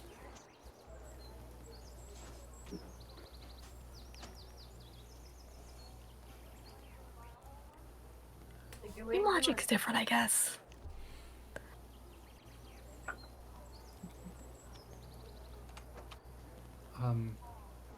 Tara's like, okay, so quarantine Hardenver for now. We'll try to keep that up as long as we can, but I will do our best. What are y'all gonna do now? The next course Take of a action nap. is Fucking. Like, I know we were just unconscious, but after this grand slam, I'm asking the doctor to open the cart and going to bed. I'm tired. the next need to course of action. Tempter looks at the party. After taking a rest, would be to head to Flintstone. Okay. I also need to check on my mom. I'm a little worried. Those dreams felt more prophetic than nightmares. I thought they And seemed past one. Mine was passed. Sorry, no. Mine was. if it was the past, then did I forget something? Has my mom been Mine gone was- this whole time then? Mine was wholly made up. So. It's just your worst fear coming to life, which is something happening to your mom. So I don't think it's prophetic. I think we just had a bad time. No, mine was quite literally my past. Well, yours the was la- quite literally your past. The last time I put on that crown. Well, technically not the last. The first time I put on the crown, it seemed like something bad was gonna happen. Like I was watching the there are a lot of people that don't want me to exist. And I don't know if they know if I exist, but I have a feeling they might know now that I exist.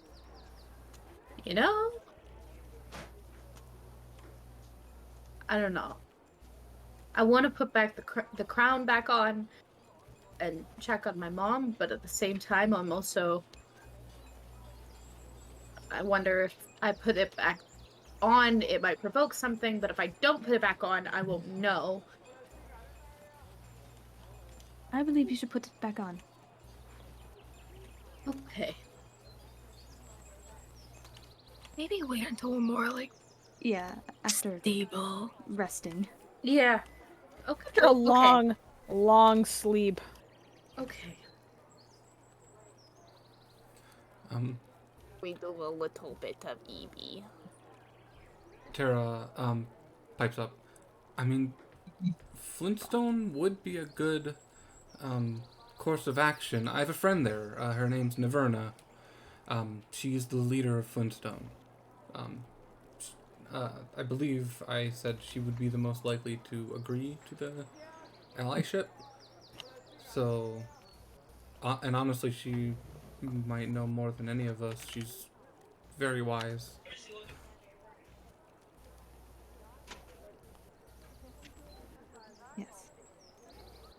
I do also have other urgent business in Flintstone.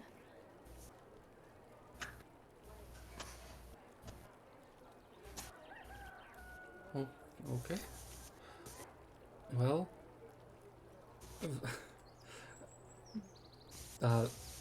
Tara waves up to Caroline's like, food's on me. And just, Caroline nods. And you all take the next hour, just enjoying this warm comfort breakfast food this late at night before It's the spot. If I could eat. Which it both fills your stomach and your soul. Is there anything anyone wants to do before we end the session? Cry, maybe? I don't know.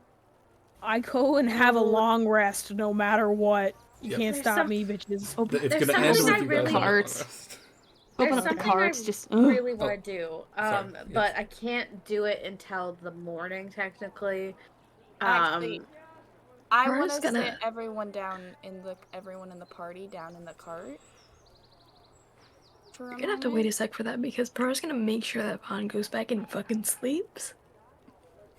I'm just gonna write it down because I'm gonna forget if I don't do it now. Do you Because say I that out have a loud? bad memory. Huh? No, Prar. What? Do you say that you're gonna go make sure Vaughn sleeps? Yeah. Oh god, yeah. Tara leans in like, I can go force him to lay down.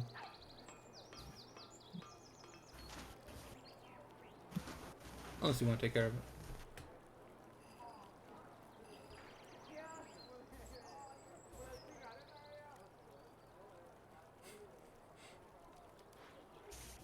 You know, Tara just kind of like pats you on the back. Just like, you know, goo boy. Please don't. You know, Sorry. there's one way to make sure Vaughn sleeps. And she winks at you and then walks away. But you have a fade to black. No, I want to talk to the party. I know if the doctor says that they want to talk, Pearl's not gonna do anything. Like, Yeah. I would like to talk to the party. In private for a moment. The rest of you, everyone together, please. Thank you. Goodbye. Of course, Doctor.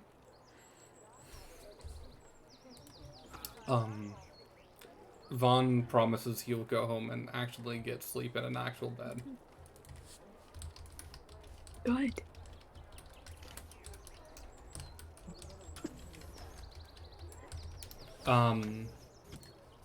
So the rest of the party heads in to the cart.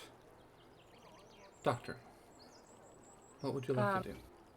They're gonna pull off Par to the side and be like, I didn't get to have this moment with you. While I was able to with everyone else. I would like to tell you my name. Because you are important to me. No matter how much of a little shit I am being, and I will continue to be. But my name is Hemlock. Like the poisonous flower. Of course it is. Yes.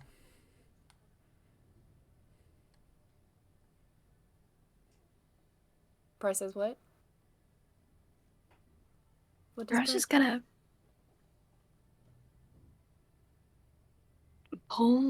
kneel and pull the doctor in for a hug.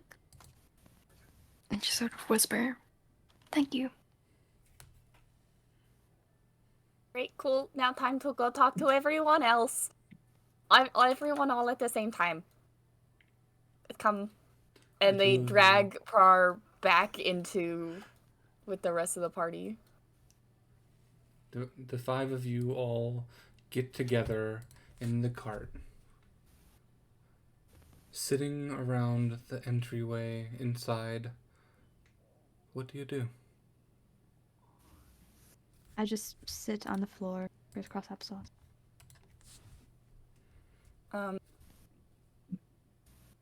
Hemlock looks at everyone and is just like, you all are now aware of my name, but you are not, well, besides Tikek,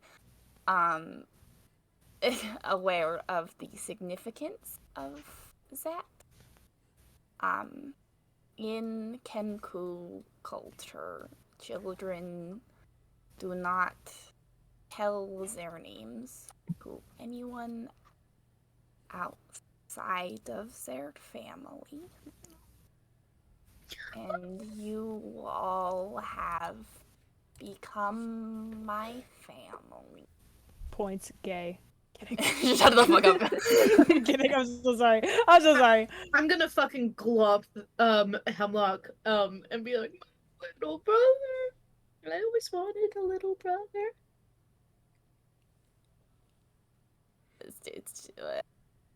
I am not a boy, but I understand. Sibling? My Sibling. little sibling? Sibling works. Okay. Nibbling. Nibbling. Nibbling? Nibbling. Sorry, I remember Fledgling. earlier you calling me your sister, and then Little shit. I couldn't remember what you said, so my brain just went to little bro. That's entirely reasonable. I want to go over to Hemlock and be like, my little fledgling child, but without saying child, you know? Mm-hmm. Anyways, that is all. Goodbye. And then they go up into the loft. I go up with them. It's tired time. It's tired time. It's sweepy tiny baby time. I am adult, but I want my mommy. You know what I mean? Like, Now that Yeah. we're family, do we get to see the upstairs? You could have always checked out the upstairs. It's not necessarily off limits. It's Yes, just I but believe it's like- I am too heavy to go upstairs. It's your it's your room. I'm, you know. yes, you can come up here sometimes. I guess. I if went you to, want I went, to. I went to. It's just storage, really.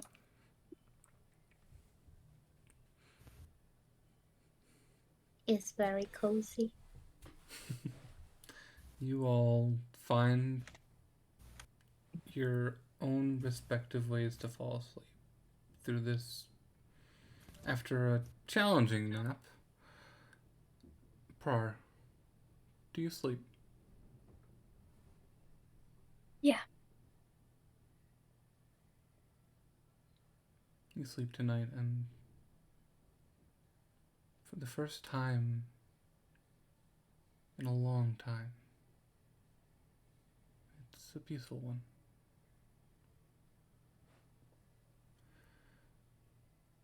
As the morning rises, Daisy, Tempter is the first one to wake, but then comes Yeah. Daisy, rising with the sun. What do you do?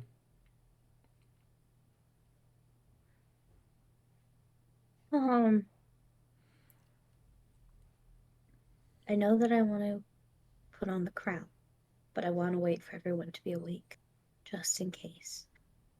There is something I'd like to do. I kind of want to sneak out, if I can. I'm Tem- awake. I watch you leave. Tempter, you have to sneak past everyone but Tempter, because Tempter's awake and vigilant right now. I'm staring at you. I have to go get something, okay? Have fun. Okay. I love you. Bye. And then I'm gonna close the door and leave. You head out into the early morning air. There is very little traffic upon Lightport this morning. What do you do? I want to go. I want to go to the necromancer. So I have this idea. Because every time we go to have food, I feel really bad. Because Tempter can't try the food. Um, I want to go to the necromancer and see if she can make something for me. You head up to the the front of the necromancer's store, and looking up at the door, it is closed, and there's a sign that says closed. But as you walk up to the door, a cat runs up and just starts scratching at the glass, and then a second, and then a third, and after a few seconds, there's about 30 cats all sitting by the front door, just meowing, meowing, meowing, meowing, and then eventually you see the necromancer just stumble out of the back room, just groggy in a robe, just like rubbing one eye, and then looks up and sees you and is like, just waves and then walks over and opens the front door. Just double checking, because I keep fucking up pronouns. What are the necromancer's pronouns? My brain is not here today. She, they. Perfect. Okay. Hi. Sorry it's so early. I had an idea that I wanted to run by you. Okay. Do you know if there would be a magical way that I could get my friend who can't taste or anything to have like make it so they can have like magical taste and smell receptors so they can enjoy food? Obviously they can't like eat it properly, but You want me to make a... I'm guessing you're talking about Tempter? The big one, the metal? yeah. You want me to make a Warforged taste? More like an item that allows them to taste so they have the option, because I want it to be a surprise, but I don't want to force them to have it, you know. Is there a way we could do something like that?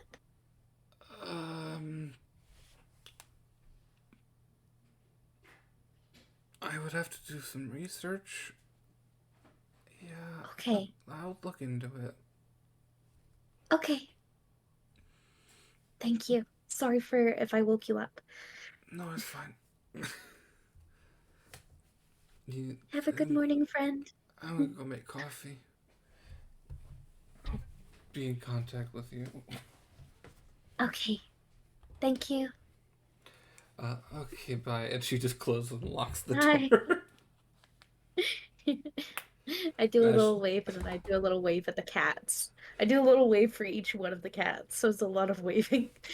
As she walks away back towards the back room, you see most of the cats either follow or disperse. But as you wave to the cat, one cat just stays and just waves a paw up at you. That's fucking adorable. I put a little paw in the glass where they're putting the paw. They sneeze on the glass. Bless you. All right. Okay. I'll be back. Bye. And I believe with that, we're going to call it for this session. Thank you all for stopping by. But we're almost at 4 hours.